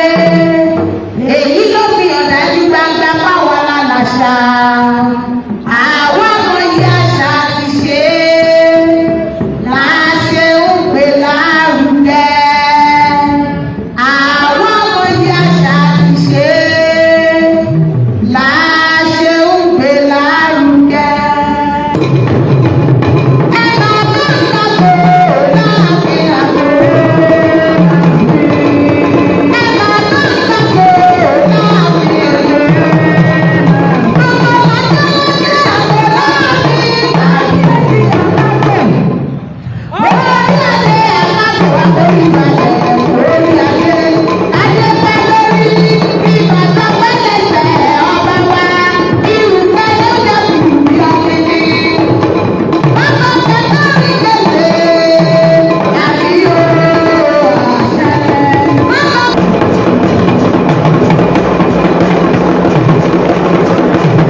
Ẹ bá fún wọn látàwọn tó lọ́ọ̀rìn àwọn eléré wa nípínlẹ̀ Ọ̀ṣun nípínlẹ̀ ọmọlúwàbí táwa yìí lábẹ́ àkóso ọmọọba Adébísí Ọbáwálé ọ̀ràngún lọ́wọ́ owó Yorùbá ewúrẹ́ láti ń jẹ lẹ́sẹ̀ gbàgede àgùntàn láti ń jẹ lẹ́sẹ̀ yàrá kárọ̀.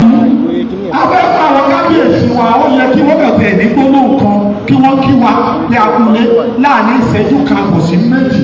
Báwa pé bàbá wa ní sàbẹ́ ti sàbẹ́ bàbá ẹ dìde ẹ wá bá wa sọ̀rọ̀ láàrin ìṣẹ́jú kan sí méjì. Ẹ bá fún bàbá látẹ̀wọ́ kábíyèsí o. Olúwa Oduduwa ọ̀dọ́gba ọmọdé bá jùmọ̀ àgbà ni arògbò paradalẹ́ ojúbà bàbá mi Oduduwa o.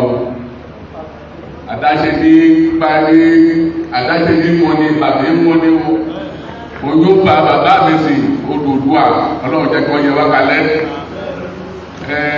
Inú mi dùn ayọ̀ mi fún gbogbo tá a ṣe lọ́wọ́lọ́wọ́ yìí.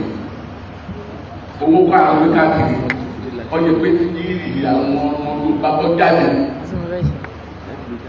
kí wọ́n mọ̀ pé àwọn Yorùbá náà ń bẹ̀sẹ̀ tó pé kékeré owó tó jáde yìí ayé pé òwe ayé bá sì tó pé tó jáde yìí pàtà ẹ̀kọ́ tó mú mi dé pé kò pé kò sí kẹ̀ àbúrò rẹ̀ ìfẹ́ gbogbo kí n pélé kí n máa fi bọ́ kí n máa fi kó àwọn ẹ̀tọ́ bá ní láyọ̀ lọ́wọ́ padà délé wò alọ̀dún padà délé o ẹsẹ̀ tẹ̀lé ọmọ kí bí ọmọ aráyé nù mo kí bẹ́ẹ̀ púpọ̀ ọlọ́run ọba tó gbé ọ délé láyọ̀ gẹ́gẹ́ bó ti fẹ́ nílé la ọlọ́wọ́ pẹ́ wọlé la ọ̀fẹ́ àwọn alálẹ̀ wọ́n pẹ́ ọlárúfẹ́ ẹsẹ̀ tẹ̀lé òní bí ọmọ aráyé nú ọkọ̀ ọba àdá ọkọ̀ ìṣà ọlẹ́sẹ̀ gbogbo ó kí bàbá wa ọ̀ní ó ṣeun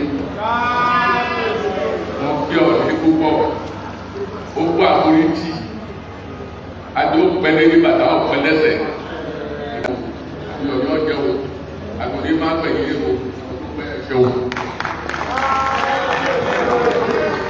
ẹ̀yin ọmọ ìyá mi ṣe ó hàn kedere báyìí pé ní sàbẹ̀wò ní ẹ̀yẹ ká sọ pé Republic of Benin àbí ṣe ó hàn gbangba báyìí pé Yorùbá ni wọ́n àbí kò hàn.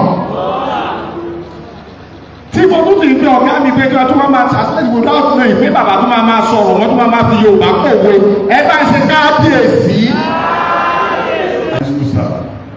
máa ní kọmíṣánná sá máa bẹ̀rẹ̀ lọ sá ẹ fi ṣe compulsory pé ẹni tí ò bá ní èdè Yorùbá kò ní wọ higher institution tó bá ti wà bẹ́ẹ̀ ní practical ní wọ́n ti máa kọ́ Ọ̀ṣun orísun ni ibẹ̀ ní gbogbo kan ti bẹ̀rẹ̀ gbogbo kan rere lẹ́nu inú mi á dùn lẹ́ pé gbogbo á dùn tí Ọ̀ṣun bá léèké compulsory gbogbo wa la máa tẹ̀lé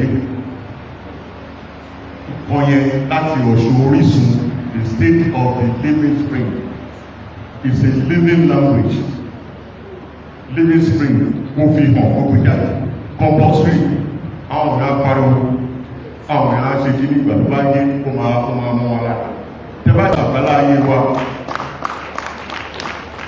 tàbá sọ àgbàlá ayé wa we are talking of the Káàárọ̀ ẹ̀kọ́ òjòjìrì world our own world tó bá sọ pé ayé tàwọn ọmọ Mesopotamia river Euphrates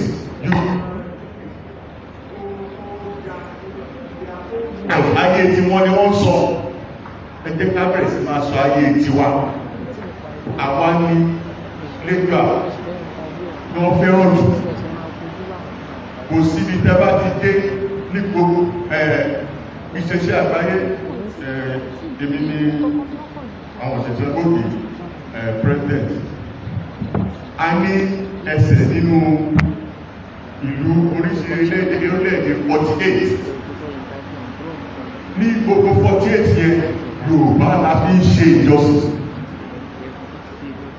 kò dẹ̀ síbi tẹ́ bá ti rí ọmọ Káàárọ̀ Oòjíire tí ò ní máa ṣe dáadáa jọ àwọn tó kù lọ nínú ìwà ètò yẹn tó bá ti jẹ́ pé tipátipá tó bá ti ní Yorùbá credit Yorùbá kò lè wọ yunifásitì kò lè wáyá institution kankan ọ̀rọ̀ máa tàbá bẹ̀rẹ̀ bá ṣe àbẹ̀rẹ̀ àìbẹ̀rẹ̀ àìbájọ́ òbẹ̀ lónìí ẹgbẹ̀ bá lọ́tẹ̀ ṣe ń sọ ìgbà bá lọ́ ń kọ́ bọ́n ṣe ń kọ́ rẹ̀ àti ìpò èdè jẹ́ ìtumọ̀ ẹ̀yẹ pé bàbá ṣe ń kọ́ Gẹ̀ẹ́sì tá ń kọ́ Faransé tá ń kọ́ Espagnol tá ń kọ́ Portuguese tá ń kọ́ Dutch jọmọ̀ ni a máa kọ́ èdè àìbájú táwọn òkú ṣùgbọ́n ẹjọ́ àwa ti ká má kọrin orin tí afẹ́ ẹ̀kọ́ nísìnyí pé ẹ bá fi pé kó dìde ọmọ ọ̀dí dìde ìjọba ṣùgbọ́n ilé ìṣe pàtàkì gbogbo inú mi dùn wípé mo rọ́jọ́ òní inú mi dùn ọjọ́ òní ṣojú mi pẹ̀lú ọwọ́ ọ̀rẹ́ mọ́ wọ ẹ̀wà ọ̀rẹ́ mọ́ wọ ẹ̀wà ọ̀rẹ́ mọ́ wọ ẹ̀wà ẹ̀gbọ́ ọwọ́ ọ̀rẹ́ mọ́ wọ ẹ̀wà ọ̀rẹ́ mọ́ wọ ẹ̀wà ọ̀rẹ́ mọ́ wọ ẹ̀wà ẹ̀gbọ́ ọwọ́ ọ̀rẹ́ mọ́ wọ ẹ̀wà ẹ̀ṣẹ̀ kòkòrò. ní ìsìn ẹjọ́ ṣe rí àwọn akẹ́kọ̀ọ́ jáde wa lọ́pọ̀ fẹ́sùn kan báyìí bẹ̀tẹ̀jọ ẹ̀fọ́ wa ní ìṣẹ́jú kan ààbọ̀ sí méjì kẹjẹ́ kí kábíyèsí wa kan wà bí tí wọ́n ní gbólóhùn kan ṣe rí pèmí náà ní owó ìsáì pẹ̀lú yín ọba ọ̀rìjẹ̀ wọ́n á dìde ń bo ni wọ́n jókòó ẹ máa bọ̀ bàbá orí àárọ̀ mi ti ń sọ nínú bàbá kíá bàbá kíá.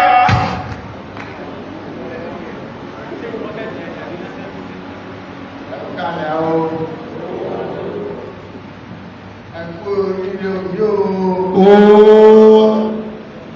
Mo kí ara mi pé mo kú oríire òbí. Èmi náà kí ara mi pé mo kú oríire òbí. Gbogbo orí adé pẹ̀lú orí òṣèlú yóò wà ní ìjókòó dáadáa yìí ń gbọ́ mi. Ọlọ́run á fún yìí. Ọpẹ́ mi púpọ̀ nípa ní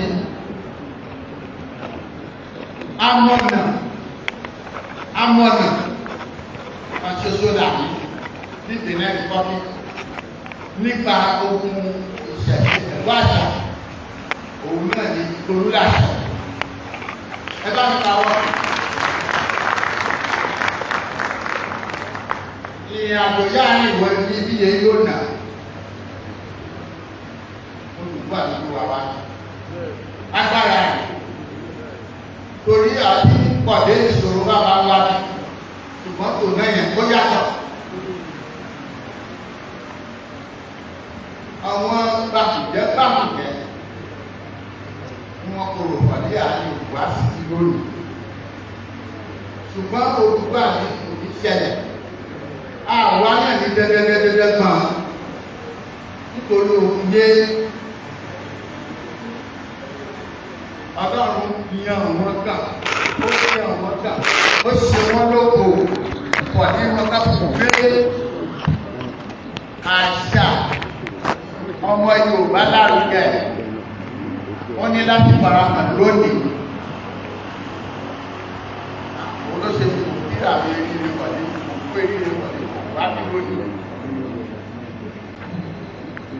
AEBAJIOGBE kò sẹ́ni ó gbọ́ ọdún. Ìkan lára àwọn ọba wa tá a ní ọba Yorùbá tó wà ní ilẹ̀ Benin ara wọn ló sọ̀rọ̀ yìí kò sára àwọn lọ́balọ́ba bíi méjì mẹ́ta mẹ́rin tó wá láti Benin àti mayor Porto-Novo ní Benin Republic wọ́n jọ kọ́ wọ́rin wá síbí ni so ẹ máa bá wa kálọ.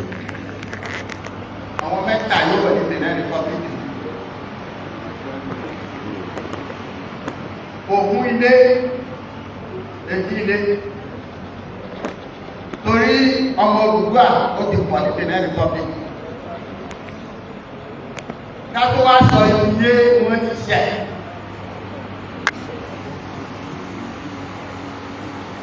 Ọlọ́run ti ń bá wa sọ̀rọ̀ gẹ́gẹ́ bí AEBAJIOGBE ló jáde lọ́wọ́lọ́wọ́ yìí. Ọlọ́run ti ń bá wa sọ̀rọ̀. Ká ń pe ibi yá ọmọ yẹn ní Ile-Ife. Ọ̀rọ̀ ni o. Gbogbo wa tó mọ̀ pọ̀ ní náà bá gbọ́ Ile-Ife ọ̀rọ̀ ni. AEBAJIOGBE kò ní wọ́n kà lẹ́yìn ọ̀rọ̀ tẹ́ gbogbo alifábẹ́ẹ̀tì náà sọ.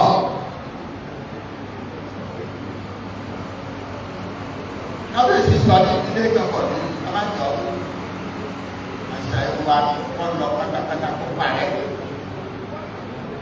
Òdodo ni o, kámúra, kámẹ́mọ́. AEBAJIOGBE ká fọ òmìnir ká gba gbogbo èdè ìwà àṣà ìwà yé àwọn òyìnbó ti gbà láti gbogbo rẹ̀ ká ṣàkíyèsí ká fọ̀ ọ́ kó mọ́ àwọn akájáde ní gbangba ká fara kọ̀ ní. Àwa náà òmìnira yọ́lọ́run dára àwa náà kí iṣẹ́ yìí kó tẹ́ lọ́lọ́run dà wọ́n. AEBAJIOGBE ìṣìkún kékeré ni o bàbá fún kékeré gbọ́dọ̀ fún wo irọ́ ìdúró láti. Àwọn òyìnbó ti rí ọ̀dí ìbò láti lóde wọn parẹ́ fún ọkọ̀ pé tí wọ́n sì. Ṣùgbọ́n ibi yé Ọlọ́run tàwa jíjẹ́ ìsìn ọjọ́ gbogbo wa kátàjé ká gba èdè náà padà sípò. àṣẹ tó ẹ ṣe. ẹ bá a ṣe kábíyèsí fún bàbá. tó ẹ ṣeun. Yorùbá pọ̀ wọ́n ní ká dúpẹ́ lọ́wọ́ oṣù tó rán àmọ́jú ká dúpẹ́ lọ́wọ́ ọ̀rẹ́ tá a bá múlẹ̀ tí ò dání. Gbogbo ẹ̀yẹ yẹn wá láti Benin Republic a dúpẹ́ lọ́wọ́ ọdún. Ẹ rí pé bàbá sọ̀rọ̀ kan pé nínú ojúlówó ọmọ Odùduwà nínú ojúlówó ọmọ Odùduwà pé mẹ́ta ló wà lọ́dọ̀ wọn àbí bẹ́ẹ̀ kọ́ ni wọ́n sọ. Alákẹ́tù onísàbẹ̀ àti oníkókó àbí bẹ́ẹ̀ kọ́.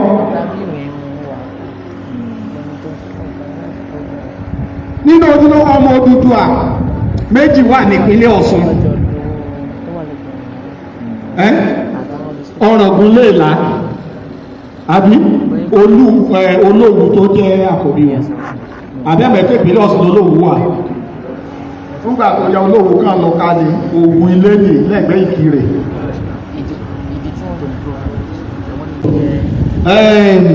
À ń lọ sórí AEBAJIOGBE Oduduwa Alphabetic Academy. Àwọn tí wọ́n ti kẹ́kọ̀ọ́ tí wọ́n ti parí ẹ̀kọ́ tí wọ́n ti làmìlàpá nínú èdè kíkọ àti sísọ ẹ̀. Ẹ jọ̀ọ́ bí ẹ ṣe rìn ní nítorí ó ti pín sí abala méjì. Wọ́n á máa lọ rárá wọ́n ní kí wọ́n máa lọ báyìí ọ̀dọ̀ kọmíṣánná àkọ́kọ́ ọ̀dọ̀ mayor ẹ̀kejì ẹ ṣé. Olórí alájàsẹ́ wọ́n ti di Ráìmì Oguntosin kí Abọ́ládé Ráìmì Oguntosin ààrò yídàmọ́lá Ráìmì Oguntosin ẹ̀ máa jíbádé Ráìmì Oguntosin ẹ̀ nàbí ọdún Ráìmì Oguntosin ẹ̀ kòrèdé ọba alájàsẹ́ sí tí wọ́n wà mí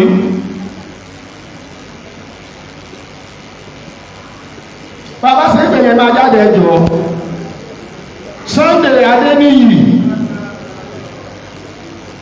Dìkúnláì Abdullahi Adésínà Gbénga Quadri Olúwakẹ́mi Quadri ọba Ọlọ́yẹ̀ ọ̀fẹ́ Ọ̀yẹ́ Èkìtì Honorable Oguntola Mudasiru Tóògùn Professor Omidire Ọba Kire of Ife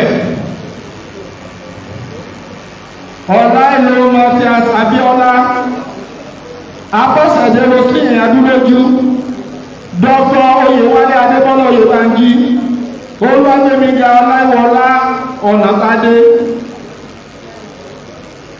Mogodas Akadri Awoyẹra Mustapha Akínyẹmí Adémọ́ Ọlágbèndé Francos Agẹmọ 8 Vital Alabi Adéoyè Michael Olúfọlá Akọmọláfẹ́ Abdulaziz Abídèmí Àdùfẹ́ Prince Oyinlọlá Adéjọsìn Abíọ́dún Adéwùmí Princess Aládésùrù Abíọ́lá Ọláìbí Táíwò Matthew Prince Adébáyọ̀ Kẹ́hìndé Ògúnmẹ́nà Kíkẹ́ lọ́mọ Anati Ọláníyì Samuel Olúwaláṣẹ Adérẹ̀mí Latif Alàgbé Solomon Adéyí Olúwa Ẹnitọ́lá Ọmọwùmí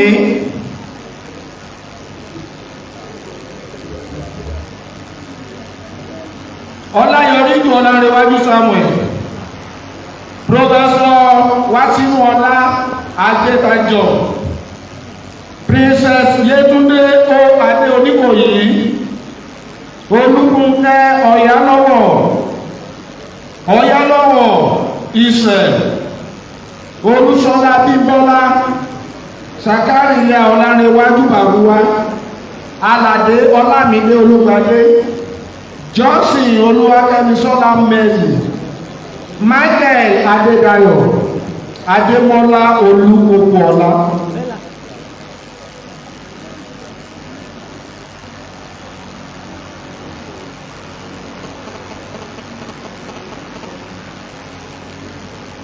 Àbáyọ̀mí Tèmítọ́pẹ́ Láyẹni, Titus Adéníyì Àyànlúbí, Akánisílẹ̀ Ọlátọ̀tún Kọ́láwọlé, Ayọ̀délé Balógun, Orídámi Olúbùnmi Olúṣẹ́gun, Afẹ́ Ifáfọlákẹ́mi Tèyísáyọ̀ Ọlájùmọ̀kẹ́, Olúbùnmi Gbàdàmọ́sí, Lukman Adéọlá, Wahid Ibrahim Abiodun, Princess Oyenuga Ọpẹ́olúwa Rita, Ọlárẹ̀wájú Ọlálẹ́yẹ, Abdulgelil Abdulrasheed Ajani, Achifa Eric Bright, Ayọ̀délé Abíyọ̀mí Fásọyìn, Ọ̀nàbàyò Fatima Àríkẹ́, Jáyésí ní Kẹ́hìndé Adépéjú, Bákanlé Olúwatósìn Samuel, Bákàrè Isa Ṣàbí, Adáradé Eré Táíwò Joshua, Amọ́lẹ́sẹ̀ Kẹ́hìndé, Suleiman Mujidaf Tèmítọ́pẹ́, Testimony Kíkẹ́ lọ́wọ́ Ọ̀kẹ́, Kíkẹ́ lọ́wọ́ Sẹ̀ríà Adékọ̀yà, Mọ̀dúpẹ́ Rótìmí, Oyinlọlá Bùsúyì Tèmítọ́pẹ́.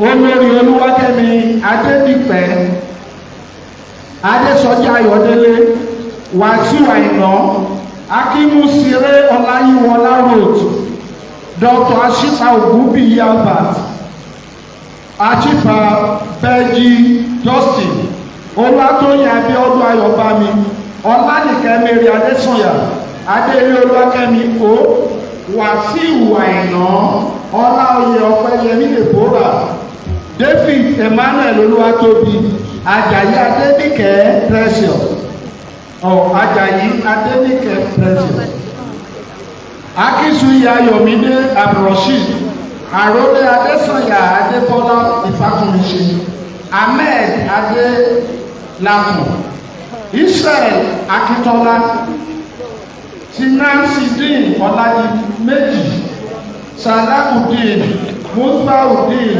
Ọpẹ́yẹmí, Owóṣiré Ìdòwú Joseph, Adékúnlé Stephen Adédèjì, Honorable Olúṣọlá Esther Samuel, Achifa Eric Bright, Kẹ́hìndé Adémúyìwá Ben, Káyọ̀dé Adéwọlé. A fẹ́ kí wọ́n kò síwájú ká tó máa ka ilé tó kù lọ ni. A kú àtàárọ̀, ẹ jọ̀ọ́ ṣé lè bá wa dárúkọ yín fáwọn èèyàn nìkan tá a wá ṣe níbí lẹ́nu. Orúkọ tèmi ni Abọ́sẹ̀dé Adúlójú Rosaline. Àwa ṣe ìkẹ́kọ̀ọ́ gboyè yege ní orí álífábẹ́ẹ̀tì Òdùduwà tí a mọ̀ sí AEBAJIOGBE. Ẹ jọ̀ọ́ màmá wa, ṣé mùsùlùmí ni àbí kristẹni àbí. Kristẹni lèmi o. Ìyẹn túmọ̀ sí pé AEBAJIOGBE ìyẹn ò ní pé kò ní ṣe pẹ̀lú ẹ̀sìn. No, AEBAJIOGBE ní nǹkan kan ṣe pẹ̀lú ẹ̀sìn rárá bó ti ń kó kéré mọ́, torí èmi tí mo dúró yìí náà ìkan nínú àwọn ìránṣẹ́ Ọlọ́run gbòógì lèmi náà, so kò ní nǹkan kan ṣe pẹ̀lú ẹ̀sìn. And mọ́mì wa, pẹ̀lú bí wọ́n ṣe sọ̀rọ̀ nílé, dáàdì ṣe sọ̀rọ̀ nílé lẹ́ẹ̀kan pé àwọn kan ní à ń pe èdè wa ní èdè vernacular tí kò sì dùn mọ́ wa nú. Bọ̀ ní ojú tèmi, ìgbà tán máa ta wà kékeré wọ́n sọ pé ìdí tán fi ń pè ní vernacular ní pé because Nigeria ìlú tó kún fún oríṣiríṣi ẹ̀yà ni, bọ̀ èdè kan ló so wá pọ̀. So èdè tó so wá pọ̀ náà ní Gẹ̀ẹ́sì yẹn sì ń gba nǹkan lọ́wọ́ wa. Ẹ jọ̀ọ́ àmọ́ ó lẹ ní fún gbogbo ọmọ Yorùbá lápapọ̀. Ọ̀rọ̀ tí ẹ mẹ́nubà yìí ó jẹ́ ọ̀rọ̀ tó lágbára. Ohun tí èmi gbàgbọ́ ni wípé kì í tiẹ̀ ń ṣe Gẹ̀ẹ́sì yẹn gan-an ń pè ní vernacular ní àwọn iléèwé káàkiri tẹ́ bá rí òye ẹ̀ dáadáa. Wọ́n fẹ́ jẹ́ kí a mọ̀ pé èdè wa gangan yẹn làwọn fẹ́ pè ní vernacular. And bí ẹ ti sọ ìjọ́ tí ọmọ mi wálé tó sọ pé àǹtí ń sọ pé vernacular, mo ní go and bring your dictionary.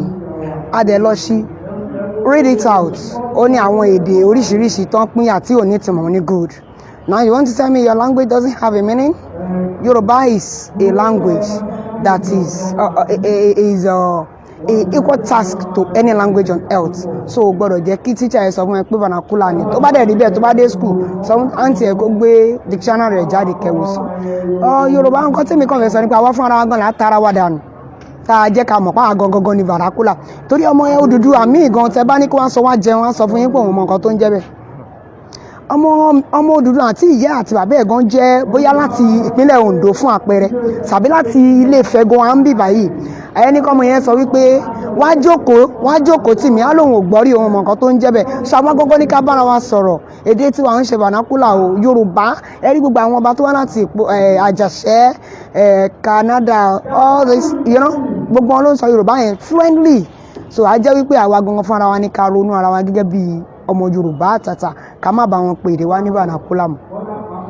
Ẹ ṣe gan màmí àmọ̀ràn olè wá ní fún gbogbo ọmọ Yorùbá àtẹlẹ tó bí wọ́n sì gbà tí mo wá nílé báyìí mo gbọ́ táwọn kan wá láti Benin àwọn kan wá láti Canada àwọn kan wá láti àwọn tó mọ̀ wúlò ẹ̀ àmọ̀ràn olè wá ní fún gbogbo ọmọ Yorùbá káàrọ̀ òjìlé ní ilé lóko lẹ́yìn òdì ẹ̀fọn ní àmọ̀ àti àwọn àfà mùsùlùmí tán máa rí èjì ogbè gẹ́gẹ́ bí nǹkan míì. Alright, àmọ̀ràn mi sí gbogbo ọmọ Yorùbá ọmọ káàárọ̀ òjíire káàkiri àgbáláyé ni wípé kí a má fi ẹnu ara wa ta èdè wa dànù, kí a má rí èdè wa gẹ́gẹ́ bí ohunkóhun tó ní í ṣe pẹ̀lú ẹ̀sìn dá dúró, èdè wa dá dúró, àwa gan dá dúró. Ẹlòmíràn ti mix it up.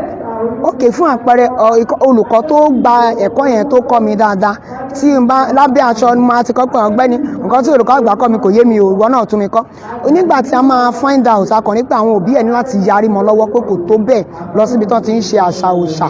Mo ní no eléyìí language èdè wa eléyìí kì í ṣe àṣà rárá. So gbogbo àwọn òbí wa pátápátá ẹ má jẹ́ ká rí gẹ́gẹ́ bí àṣàkáṣà tàbí èdèkedè kò ní nǹkan kan ṣe pẹ̀lú ẹ̀sìn wa. Èdè wa lélẹ̀ ìlú wa lélẹ̀ fún àpẹẹrẹ tá má fi èdè yìí AEBAJIOGBE kọ lẹ́tà kò sí bí ọmọ ilẹ̀ ibòmíràn ti gbọ́n tó kò lè mọ̀ o àfi àwa ọmọ káàárọ̀ òjíire.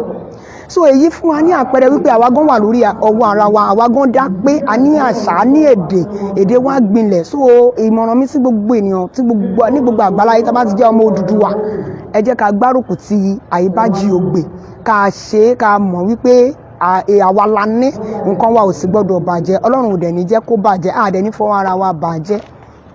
Lẹ́ẹ̀kan sí ẹ bá wa dárúkọ yín fún gbogbo. Orúkọ tèmi ni ìyáàfin Adúlójú Abọ́sẹ̀dé Rosalie.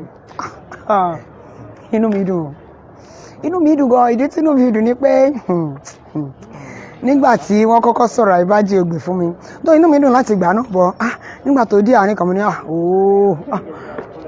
ẹ wo mi ro ṣùgbọ́n nígbà tí mo máa ṣe wá ṣe dí àgbèdè méjì kan hàn gágan láti sọ fún mi pé o ti ṣiṣẹ́ gidi tẹ́lifíjọ́ tó ń sọ fún mi pé mo ṣiṣẹ́ gidi ẹ lè sọ bínú mi ṣe dùn tó ń jẹ́ yẹn pé èmi ṣiṣẹ́ gidi so dájú ṣáká pé èmi náà wà lára àwọn tí ó máa kẹ́kọ̀ọ́ ìgbà certificate so ṣe mọ̀ inú mi dùn gan o inú mi dùn léni gan láti ẹ̀ ti wà níbí inú mi dùn mo dẹ̀ dúpẹ́ pé Ọlọ́run kà mí yẹ mọ́ àwọn tó gba ìwé ẹ̀rí lónìí inú mi dùn o. Ẹ ṣé gan, thank you for your time and spirit ẹ̀ dá wa lóhùn. Ẹ ṣeun ẹ káàbọ̀ ojú òní tí yín. Ẹjọ́ bá wa dárúkọ ní fún gbogbo ara rẹ̀. Orúkọ ti tèmi ni torí akẹ́kọ̀ọ́ ni mi tí mo jẹ́ kẹ́kọ̀ọ́ gboyè orúkọ ti tèmi ni Afẹ́fẹ́yìṣayọ̀ Afẹ́ Ifáfọlákẹ́mi. Ìyẹn tún ọ̀pọ̀ ọmọ onífà. Yèyé ṣé ẹ lè sọ fún wa nípa nǹkan táwa ṣe níbi báyìí? Ohun tí a wá ṣe ni pé a wá ṣe èdè kíkọ Odùduwà. Wọ́n sọ pé àwọn baba ńlá wa ní àkọsílẹ̀ bọ̀ ṣùgbọ́n eléyìí jẹ́ kí ó yé wa wípé àkọsílẹ̀ Odùduwà nígbà ayé wọn àwa kẹ́kọ̀ọ́ lé lórí. Ó ti yé wa wípé láti ọwọ́ ọ̀tún ni àwọn baba ńlá wa ti máa ń kọ nǹkan wá sọ́wọ́ òsì tipẹ́ kí wọ́n tó wá kó wa lẹ́rú. Eléyìí wá jẹ́ kó yé wa wípé a ti ń ṣe àwárí àwọn nǹkan wa tó ti sọnù. Ohun tí àwa akẹ́kọ̀ọ́ gboyè òní à ń pè ní alifábẹ́ẹ̀tì AJASE-ILE tí a mọ̀ sí AEBAJIOGBE. fẹ́ bèrè yeye wípé ẹ̀kọ́ yìí like how many like time wo ló àkókò wo ló gbà yín láti fi kẹ́kọ̀ọ́ gboyè, ṣé oṣù ni àbí ọ̀sẹ̀ àbọ́jọ́ kan àbí ọdún? Nǹkan tó ṣẹlẹ̀ ni wípé ó máa tó bí ọ̀sẹ̀ 4 lẹ́sẹ̀ oṣù kan pẹ̀lú iṣẹ́ àṣekárakára. So báwo wá ni inú yín ṣe rí lónìí báyìí pé ẹ̀kọ́ gboyè lórí ẹ̀? Inú mi dùn pé mo jẹ́ ọ̀kan lára àwọn tó kẹ́kọ̀ọ́ yìí gboyè nítorí pé ó jẹ́ àǹfààní ńlá tí kò dẹ̀ tá a lè sọ wípé ó jẹ́ àǹfààní ńlá fún wa gẹ́gẹ́ bí ọmọ káàárọ̀ àjíire. Inú mi dẹ̀ dùn lọ́pọ̀lọpọ̀. Kí ni ìwúlò nǹkan àmúyangàn nínú èdè àìbájìyọ̀? Àmúyangàn ibẹ̀ ni wípé inú wa dùn gẹ́gẹ́ bí ọmọ káàárọ̀ àjíire. Ó jẹ́ kí a rántí ìṣẹ̀ṣe wa, ó jẹ́ kí a rántí ìṣẹ̀ṣe wa ní AEBAJIOGBE. Ẹ rí i pé ọ̀kan nínú odù Ifá, ẹ má bínú, ó wà fún mùsùlùmí, kìrìsìtẹ́nì àti alábàáláyé, ṣùgbọ́n ohun tèmi rí dìmú AEBAJIOGBE Jíògbè yẹn ò ṣe é yọ kúrò nítorí pé Jíògbè pẹ̀lú ọ̀kan nínú odù tó jẹ́ ọba odù tó jẹ́ pé Èjìògbè AEBAJIOGBE ní dípà tirẹ̀ ó wà nínú ẹ̀. Eléyìí túmọ̀ sí wípé àwọn alálẹ̀ wa wọ́n ti dìde láti gba òmìnira. Eléyìí máa fún wa ní òmìnira ọpọlọ tí ó máa lè jẹ́ ká lè gba òmìnira ojúkorojú. Yèyé, ṣé ẹ lérò wípé èdè yìí ó yẹ kí àwọn ọmọ ilé-ìwé kékeré láìbí ọmọ primary school, secondary school pé kí wọ́n máa kọ́ wọn ní èdè? A ti ń polongo rẹ̀. Ohun tí a fẹ́ náà ni wípé kí wọ́n gbà kí wọ́n máa kọ́ AEBAJIOGBE yìí láti ilé-ìwé alákọ̀ọ́bẹ̀rẹ̀, ilé-ìwé gíga títí dé èyí tí ó ga jùlọ. Eléyìí máa ṣe wá, ó máa fún wa ní àǹfààní bí tàwọn Chinese, àwọn Japan, àwọn Saudi. Ẹ rí pé èdè wọn fi ń yangàn lónìí. Eléyìí dẹ̀ máa múnú wa dùn kí àwọn ìjọba lè ràn wá lọ́wọ́. Ilé ìwé tá a bá kàwé láti primary tá a kàdé secondary tá a lọ university, ṣé AEBAJIOGBE yìí náà ní step báyẹn tó bóyá bí láti. Ṣé mọ̀ wípé ní primary level a máa ní alphabet, letters of alphabet, ó ti yé báyìí. A dẹ̀ fi máa ní àwọn àsopọ̀ ọ̀rọ̀ bí ọ̀rọ̀ ní lẹ́tà méjì. A dẹ̀ fi máa ní formation of sentences. So ó ní ti àwọn èyí tí à ń pè ní odù, ti tàwọn figures kan fi ń kọ̀ọ̀kan odù náà pé wọ́n kọ́ wa náà nínú AEBAJIOGBE yìí. Ó pọ̀ jù bẹ́ẹ̀ yẹn lọ. Ẹ ṣe gan-an a tún máa tún lé ẹ ṣe gan-an. Ìṣẹ̀lẹ̀ bàbá dárúkọ nínú àwọn ará ilé. Ẹ ṣe, orúkọ tèmi ni Ọlásọjí Abímbọ́lá Ọ̀ṣúnpẹ̀mí. Ǹjẹ́ ẹ lè sọ díẹ̀ lára àkọ́tà wá ṣe níbi ìgbàlódé? A wá ṣe ìkàwé gboyè ẹ̀kọ́ alifábẹ́ẹ̀tì Yorùbá tá a mọ̀ sí AEBAJIOGBE. Ẹ jọ̀ọ́ yèyé, ṣé ẹ lè bá wa sọ díẹ̀ máa ìkẹ́ka fún wa ká ṣe ìmọ̀lẹ́sẹ̀? A lè kà bá a ṣe máa ń fi kọrin lóríṣiríṣi àwọn alifábẹ́ẹ̀tì tán ti kọ́ wa, máa fi kọrin fún wa.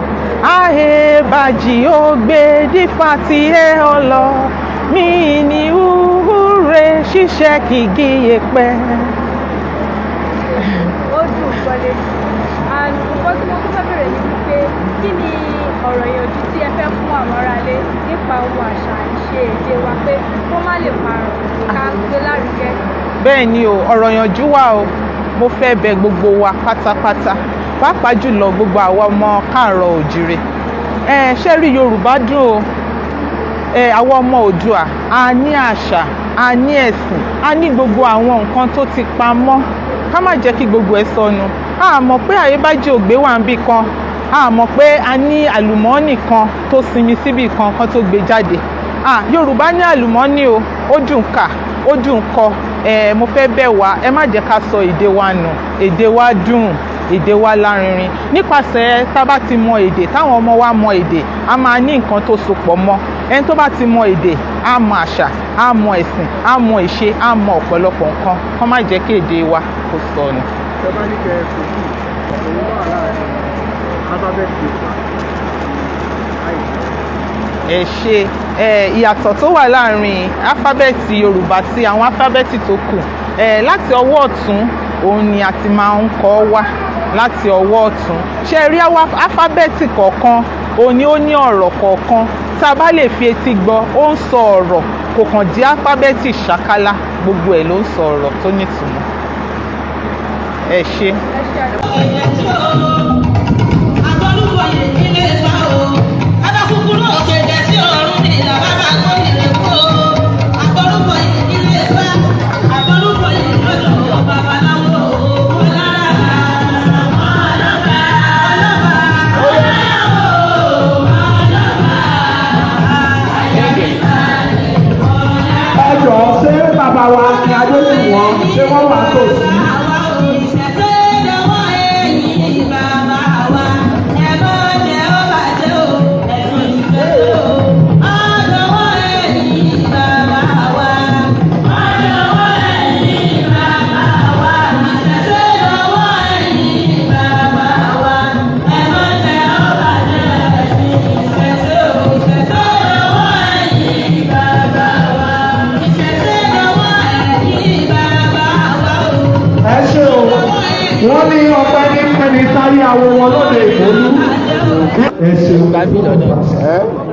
adúpẹ́ òkú àti gbogbo orí adé gbogbo àwọn ọba wa tí àpèjì náà sì jẹ́ wa èyí la fi ń dúpẹ́ lọ́wọ́ gbogbo ní lọ́kọ̀ọ̀kan adúpẹ́ owó ẹ̀yìn bàbá àmàlì yín bá adúpẹ́ lọ́wọ́ mẹ́yọ̀ wa Monsieur Charlemagne Yankoti tí wọ́n gbéra láti ìlú Àjàṣẹ́ Porto-Novo lọ́rùn ògbónú láti wá bá wa ṣe àyẹ́sí gbogbo ètò yìí kò ní bàjẹ́ o lórúkọ Vice Chancellor Obafemi Awolowo University Ile-Ife ọ̀jọ̀gbọ́n Èyítọ́pẹ́ Ògúngbéró Ògúnbọ́dẹdé là ń kí gbogbo yín pé ẹ kú dìde gẹ́gẹ́ bí ẹ ṣe mọ̀ ọba àwọn yunifásitì ní Obafemi Awolowo University jẹ́ torí ẹ̀ náà ni àwọn ṣe jẹ́ yunifásitì alápẹ̀rẹ̀ pé gbogbo nǹkan tí ó bá ti jẹ́ yìí ni ó ń ṣojú wa torí ẹ̀ láti gbà ní àyè báyìí nítorí gbọ̀ngàn tí ẹ wà yìí lónìí ibẹ̀ náà ni a ti máa ń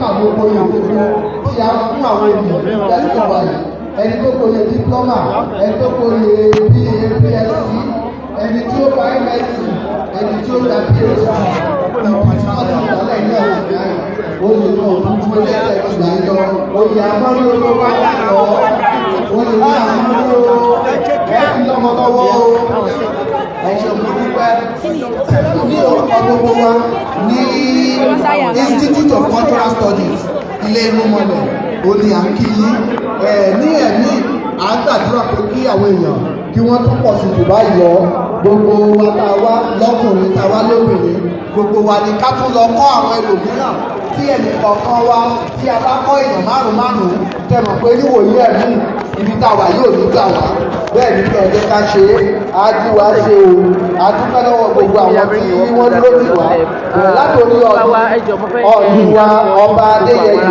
bàbá tó lé ẹni ìta àkàndé Ògúnwùsì ọ̀jà jákèjì.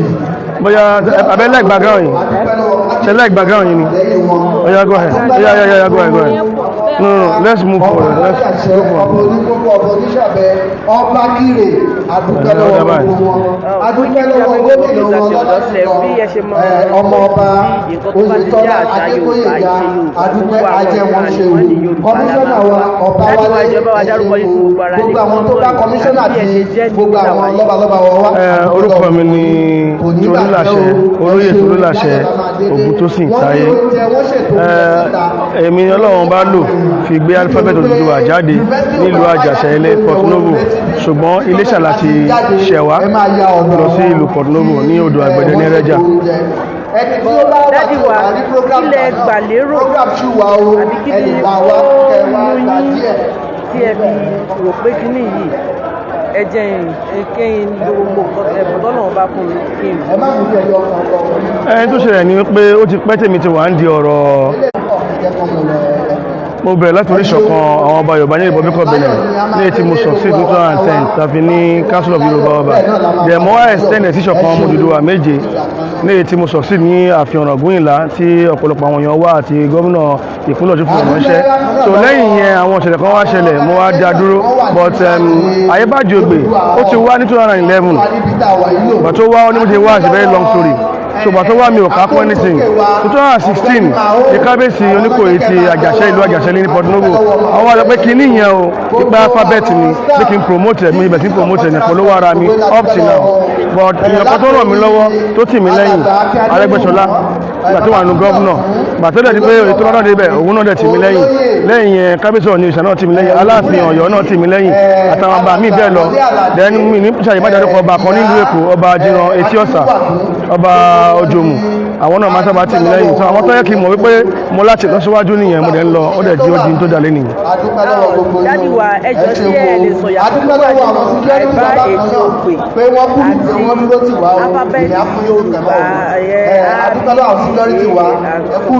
kò sí yàtọ̀ kankan láàrin àwọn méjèèjì ní nílò àwòrán nìkan ló yàtọ̀ bá ṣe ń lo ABD náà la ṣe ń lo AEBAJIOGBE ìyàtọ̀ ọbẹ̀ náà ni pé àwòrán àti pé AEBAJIOGBE ń bẹ láti apá ọ̀tún ABD ń bẹ láti apá òsì lẹ́yìn yẹn kò sí yàtọ̀ mí mẹ́mọ́. lára keynote speaker tí wọ́n sọ lẹ́ẹ̀kan wọ́n jẹ́ kó yé wa pé nínú òde lò sí àwọn tó ń pe èdè wa ní èdè vernacular èmi sì mọ̀ pé wọ́n ṣe bá wa ní wọ́n ṣe ṣàlàyé fáwa ní kékeré òní wípé títí ọjọ́ ìjọba ní ká máa sọ èdè èbó ó ní wípé ẹ̀yà mẹ́yà ló wà nínú orílẹ̀-èdè táwọn ẹjọ́ bàbá káàdì máa ní bìlíìfù ẹjọ́ tá máa ní tẹ̀síwájú lórílẹ̀-èdè. láyé àlè ní tẹ̀síwájú tá bá ń gbàgbọ́ pé tiwa ò dáa táwọn míì ló dáa àlè ní tẹ̀síwájú àwọn ìyẹn náà máa lọ síwájú nítorí pé kí ni bíi pé a pa àwọn èèyàn pọ̀ sójú kan àwa pè wọ́n níyàn dáadáa àwa pa àwọn èèyàn pọ̀ sójú kan pé àwọn ni kì í ṣìyàn dáadáa ìyẹn ni pé àwa ń sọ fún Olódùmarè àti gbogbo ayé pé a kì í ṣìyàn dáadáa nìyẹn à ń ti túmọ̀ ẹ nìyẹn à ń sọ fún Olódùmarè àtàwọn Olódùmarè pé a kì í ṣìyàn dáadáa àwọn tá à ń lo èdè wọn tá à ń lo àṣà wọn yẹn à ń sọ fún Olódùmarè pé àwọn ènìyàn dáadáa àti ń sọ̀rọ̀ adìyàn burúkú already wípé àdá so yàtọ̀ ìtúkọ̀ wà ń bẹ̀ tí kò jẹ́ nǹkan tí ó dá nínú nìyẹn. dájú wa a ti ṣe ọ̀pọ̀lọpọ̀ ìsọ̀rọ̀pọ̀ láàrin àwọn akẹ́kọ̀ọ́ jáde a rí mùsùlùmí láàrin wọn a rí kírísítẹ̀n láàrin wọn a sì rí onífá láàrin wọn ẹjọ́ ṣé AEBAJIOGBE yìí ò ní limit ṣé anybody ló lè kó AEBAJIOGBE. AEBAJIOGBE is just an ordinary alphabet alifábẹ́ẹ̀tì lásán ìyàtọ̀ ọbẹ̀ sí àwọn alphabet tó kù ní pé òun ń sọ̀rọ̀ àwọn tó kù ò sọ̀rọ̀ ìyàtọ̀ ọbẹ̀ nìyẹn ìyẹn ni pé ṣé alphabet kan wà tán ní pé ẹlẹ́sìn kan ò lè lò ní lárúbáwá kìrìsìtẹ́nì ń lò mùsùlùmí ń lò àbọ̀rìṣà ń lò gbogbo alphabet gbogbo ṣó bẹ́ẹ̀ náà ni olóòlé náà ṣe rí. mo fẹ́ bèrè wípé kí ni àwọn ìdojúkọ tẹ ní nípa àṣeyege yìí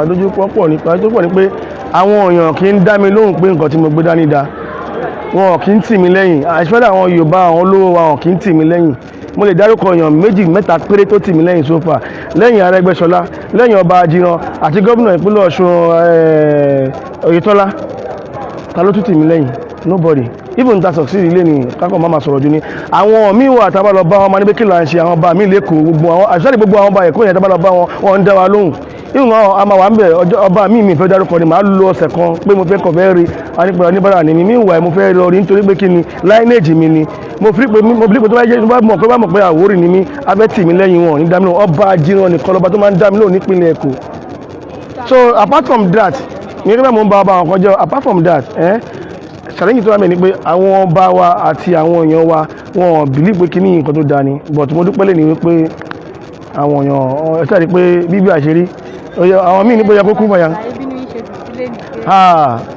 ó yẹ kí n máa jó bẹ́ẹ̀ ṣe ń interview mi ni because èní yìí mo ti ń ronú pa èní yìí ti pẹ́ but ó wá jẹ́ pé èní ọjọ́ tí alphabet wá pé 6 years làwa rí ṣe àwọn ìbára tí ń gbé jáde àyíṣe ogun àyíṣe wàhálà lórí social media. dádì wa tí àwọn èèyàn tó ń wò wá bá tún fẹ́ darapọ̀ mọ́ yín ọ̀nà wo ni wọ́n lè gbà láti kẹ́kọ̀ọ́ yìí and a mọ̀ pé ta bá bẹ̀rẹ̀ láti iléèwé primary secondary ṣé AEBAJIOGBE náà ní classes báyẹn títí ó fi hàn àwọn ó tó máa tó ìgbà wo. àti register school wa Sunday CAC ní Nàìjíríà bíbá yẹn àti register àti Republic of Benin náà a fẹ́ kọ́ school àròwó alájẹkọ́ school ká máa kọ́ àwọn ọmọ wa láti ìbẹ̀rẹ̀ primary 1 2 3 4 5 àfọ́tẹ̀lẹ̀ máa kọ́ wọn ẹ máa jẹ́ ẹ̀kọ́ tó pé super ṣe pé tí àwọn ọmọ wa tó bá kẹ́kọ̀ọ́ ó bá kẹ́kọ̀ọ́ títí ó fi yọrun funfun ó lè ṣe pẹ́ńsù wàá gbé pálí ẹ̀ wá lọ ṣe ọmọ ọ̀dọ́ ni àwọn ará bíi wọ́n bá ti ń ṣe primary 1 2 tó bá ti dé secondary school báyìí wọ́n á máa ṣe fóònù gbogbo fóònù tá à ń lò yín sìn àwọn ọmọ secondary school ló ṣe púpọ̀ nú ẹ̀ èwo ni àwa lè ṣe pẹ̀lú education tiwa but education ti AEBAJIOGBE kó tó parí secondary school wàá mọ nǹkan tó máa ṣe. wọ́n fẹ́ darapọ̀ mọ́ yín báwo ni wọ́n ṣe lè. a ti darapọ̀ mọ́ wa tẹ bá ti gọ́ọ̀gù fóònù yín tẹ́tẹ́ Oduduwa Alphabet ẹ̀rí wa tẹ wá lọ sí YouTube tẹ́tẹ́ Oduduwa Alphabet the only talking alphabet on earth ẹ̀ tún rí wa tẹ bá lọ tún ní Facebook ẹ lọ kọ Oduduwa Alphabet the only talking alphabet on earth ẹ̀ máa rí wa so lórí àwọn abìtàn èmi gan fúnra mi Facebook name ni Tolulase Oguntosin so gbogbo bẹ̀yẹn ẹ máa gbà fẹ́rẹ́ wa so. àmọ̀ràn olè ní fún gbogbo ọmọ Yorùbá káàkiri. àmọ̀ràn tí mo ní fún gbogbo ọmọ Yorùbá káàkiri àgbáyé ni wípé orúkọ mi ni Oloye Tolulase Oguntosin Taye àrọ́mọdọ́mọ Ọ̀yábí Ààrẹ Ọ̀nà Kakanfò kẹta tilẹ̀ káàárọ̀ oòjíire tí wọ́n lọ mú ní kọ́ wá pè ní ilẹ̀ Àjàṣẹ́ lébi kó wá save kingdom Ọ̀yọ́ tó dẹ̀ ṣe tó padà èmi ni mo jẹ́ ìran karùn-ún ẹ̀ ní Ẹrẹ́jà ní Odò Àgbẹ̀dẹ ní Iléṣà ní Ọ̀ṣun state láti ṣẹlọ sí ọ̀hún yẹn so àmọ̀ràn mi fún gbogbo àwọn tó ń gbọ́ mi nísìnyí ni pé ẹ jọ̀wọ́ ẹ yẹ ká gbé àṣà wa lárugẹ ẹ yẹ ká yẹ máa gbàṣà aláṣà lárugẹ ní kẹ́ máa lọ church kẹ́ máa lọ mosque àmọ́ àṣà Yorùbá ẹ gbé lárugẹ kì í ṣe bọ́ aṣọ Yorùbá wọ́n tẹ̀ pé lẹ́bọ gan kí ni ìtumọ̀ ẹbọ ẹbọ náà nítumọ̀ nínú èdè tó kù tọ́lẹ̀ ń pè tọ́lẹ̀ ń lò àwa tiwa àwa fẹ́ lò tábà sọ pé àṣẹ nísìnyí wọ́n máa ní ká má sọ àṣẹ ká má sọ amen ká má sọ amina ewo ni tiwa nìyẹn náà tí wọ́n nìyẹn náà wáyé tẹ́ pẹ́ láti mú tiwọn dọ́dọ́dọ́dọ́ sọ̀rọ̀ méjì múra pé kọ́kọ́ ra wọn pa ni àbí sọ̀rọ̀ wọn sí wa kọ́ wọn bá yẹ wa jẹ́ ni so mo fi ìpẹ́ wàrà ń bá yàrá wa jẹ́ báyìí pé àfẹ́ kankan ti ara wa kún so ohun tí mo lè sọ nìyẹn mo ṣeun.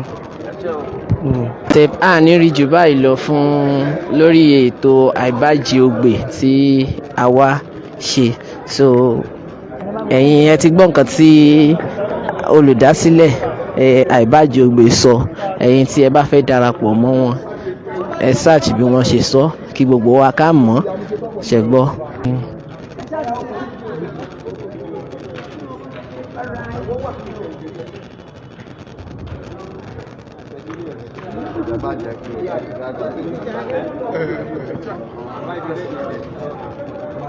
What